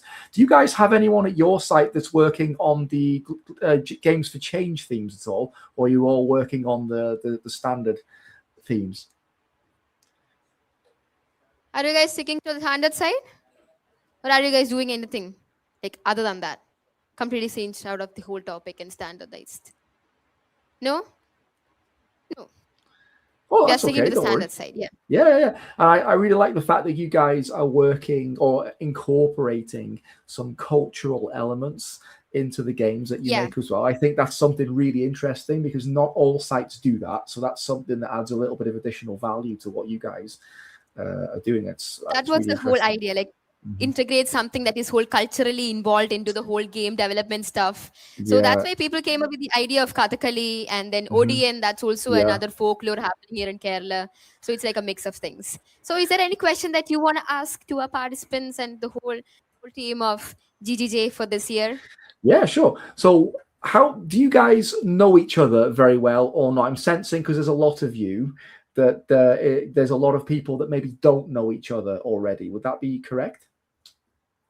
Yeah, I guess Ibada vanattu participate. How many people are there? Like Ibada vanattu team build ide. How many people are there? Yeah. So basically a lot of people came here and then formed teams. And there's also people who came from other paths already having a team. So this is like an integrated mix of everything. Mm. Over here also, coming and making a team. Yeah. Yeah, that's really good to hear. And so how are you folks finding it with respect to working with new people? And what would you say are the biggest challenges? Are there any challenges, or have you found it to be quite successful and quite easy? What are the challenges that you guys faced while working with the team this time? A new person. I need 2 to 3 words. Just words. What are the challenges that you guys faced? Good, bad? Good or bad? How was it like working with the team? Maybe another person who just came in from another path that you already don't know. How was it working with the other person? The teamwork wise, how was it? Good or bad? Amazing? Yes, they say it's good and amazing. Well, that's good. It's good that it's good. This is the most important thing. And what about your game ideas? So how challenging have you found it to find an idea that you can fit into 48 hours? Does anybody want to come forward and say the answer for this? The game ideas, where did it generate from? How did you guys get it? Like on what basis did you guys find the idea and decide to build that? Adum, these 48 hours. Within these 48 hours. Some people are saying ChatGPT. Anything else that you want to say? Make my game, please, in ChatGPT. Yes, No. How many of you guys use ChatGPT to get that? Okay, nobody would raise their hands, but still. Well, where did you guys find the idea from?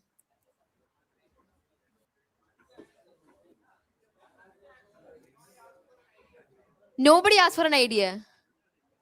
You just went ahead with ChatGPT. Yeah? That side. I'm getting a lot of answer from this side. That side.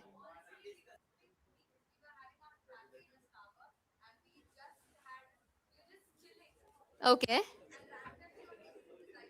Okay, so she's saying that she was having a good frappe there over at some cafe, and then suddenly, out of the blue, the idea came up. Yeah, you see. Yeah. Anything This like is that important. similarly? Moana movie.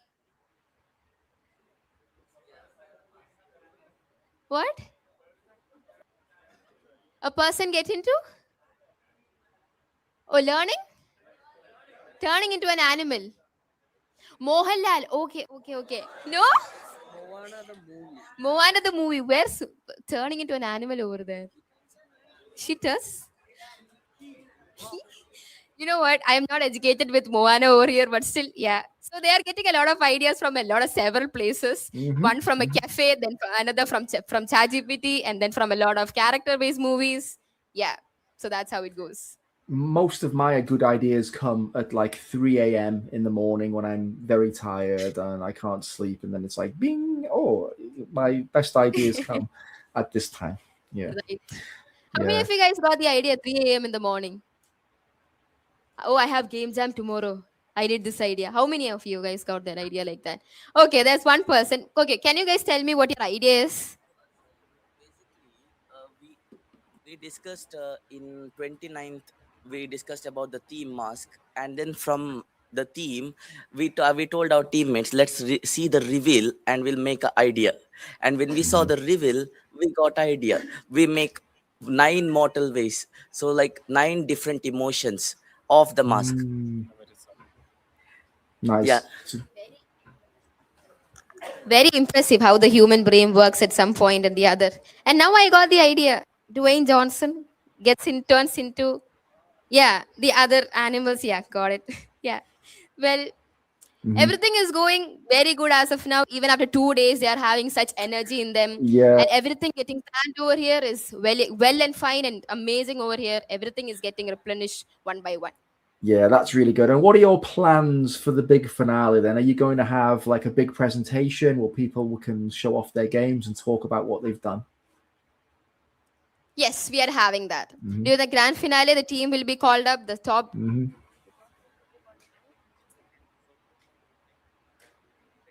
Okay, the whole games that each and every single team has made, like all these 39 teams, they will be presenting it up front, and out of those, the top ones will be selected and then will be presented.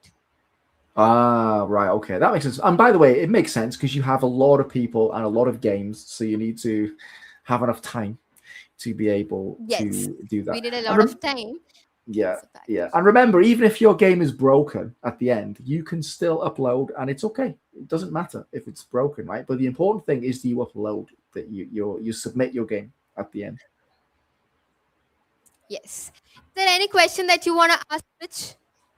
Anything about the games that has been developed over across India and other places and anything? Any question that you want to ask him? No, everyone is happy seeing you. Yeah.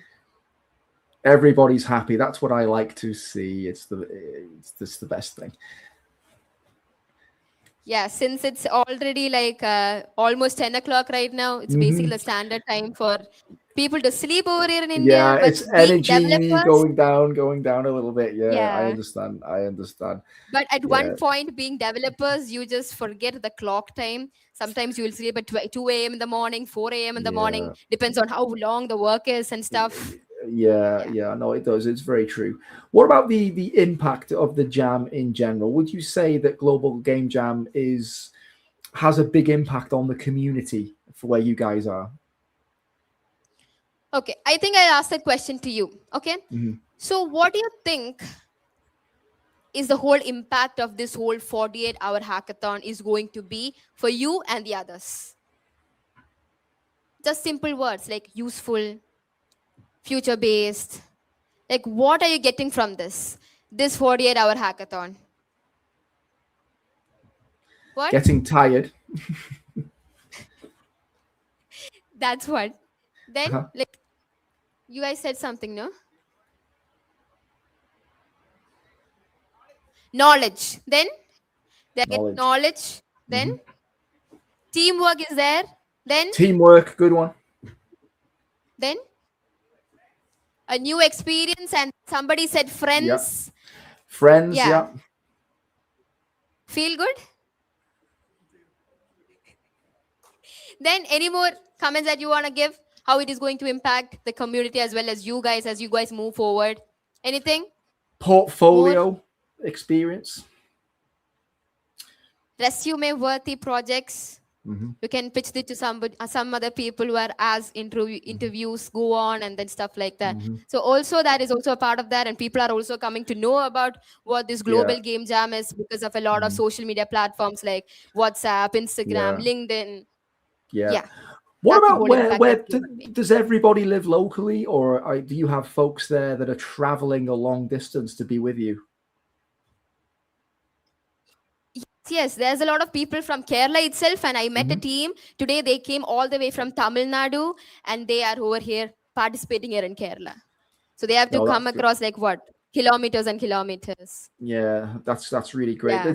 It's interesting, and I really like it when you have sites around the world where there's people that travel a long way just to be part of that site, and it's not always Just easy for the experience. to find a site that's local, especially if you have areas that are very rural, and maybe it's difficult, to travel. Do you have anyone who's participating online, or are you guys face to face only where you are?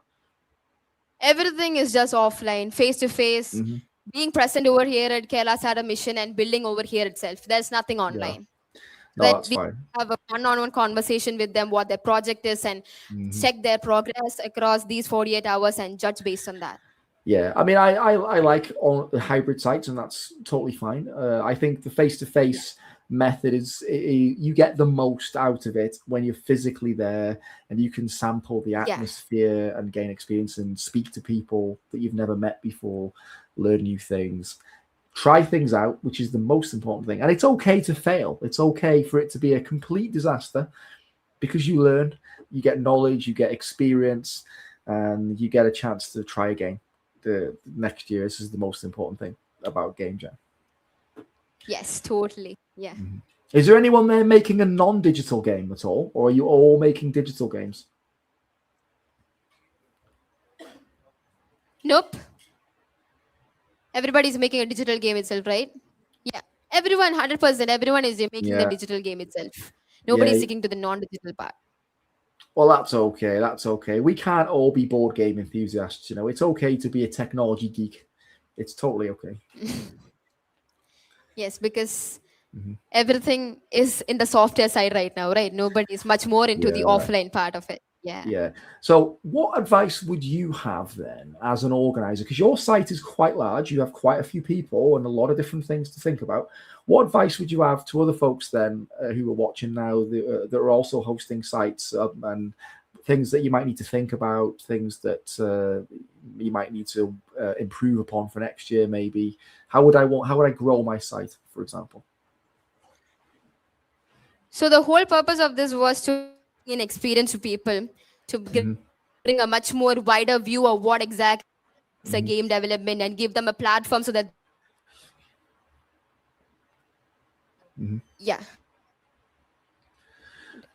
so that they can get head ahead with it. And as apart from the organization part, we could get a lot of sponsors, and then we had sponsors Ruby 7 Studios, then Metashot and ZIT.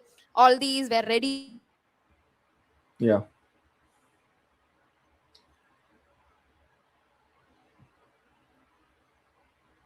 We made the whole global game.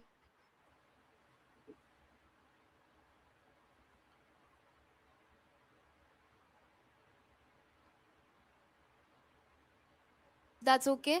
Like, yeah. Is it clear now?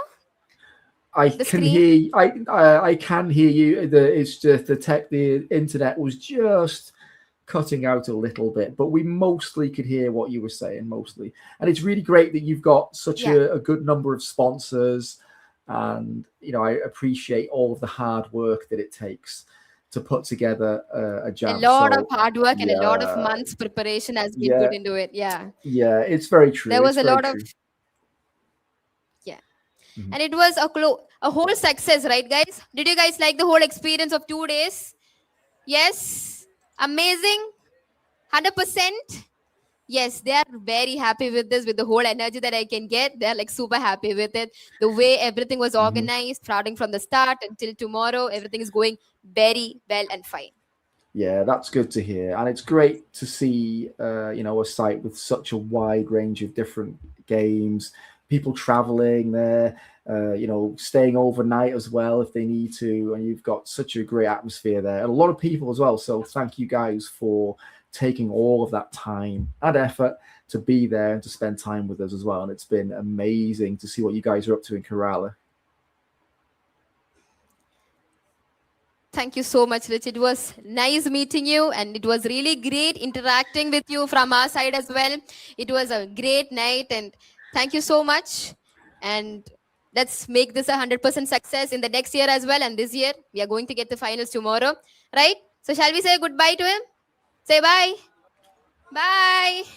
Thanks, everybody. Good luck with the finals tomorrow. I'm sure you're all going to do an amazing job. And I'm going to be looking to see what you did on your games. So remember, I'm going to be looking at your games. So good luck, everyone. And we will speak again very soon, I hope. Bye. Thank you so much, Rich. Bye. Bye, everyone. Yeah, so that was a great draw. That was the last session of the hosted sessions. We've got a little bit of a break now, and then we'll be popping back online in a short time with more sites from around the world. So we will see you again very soon.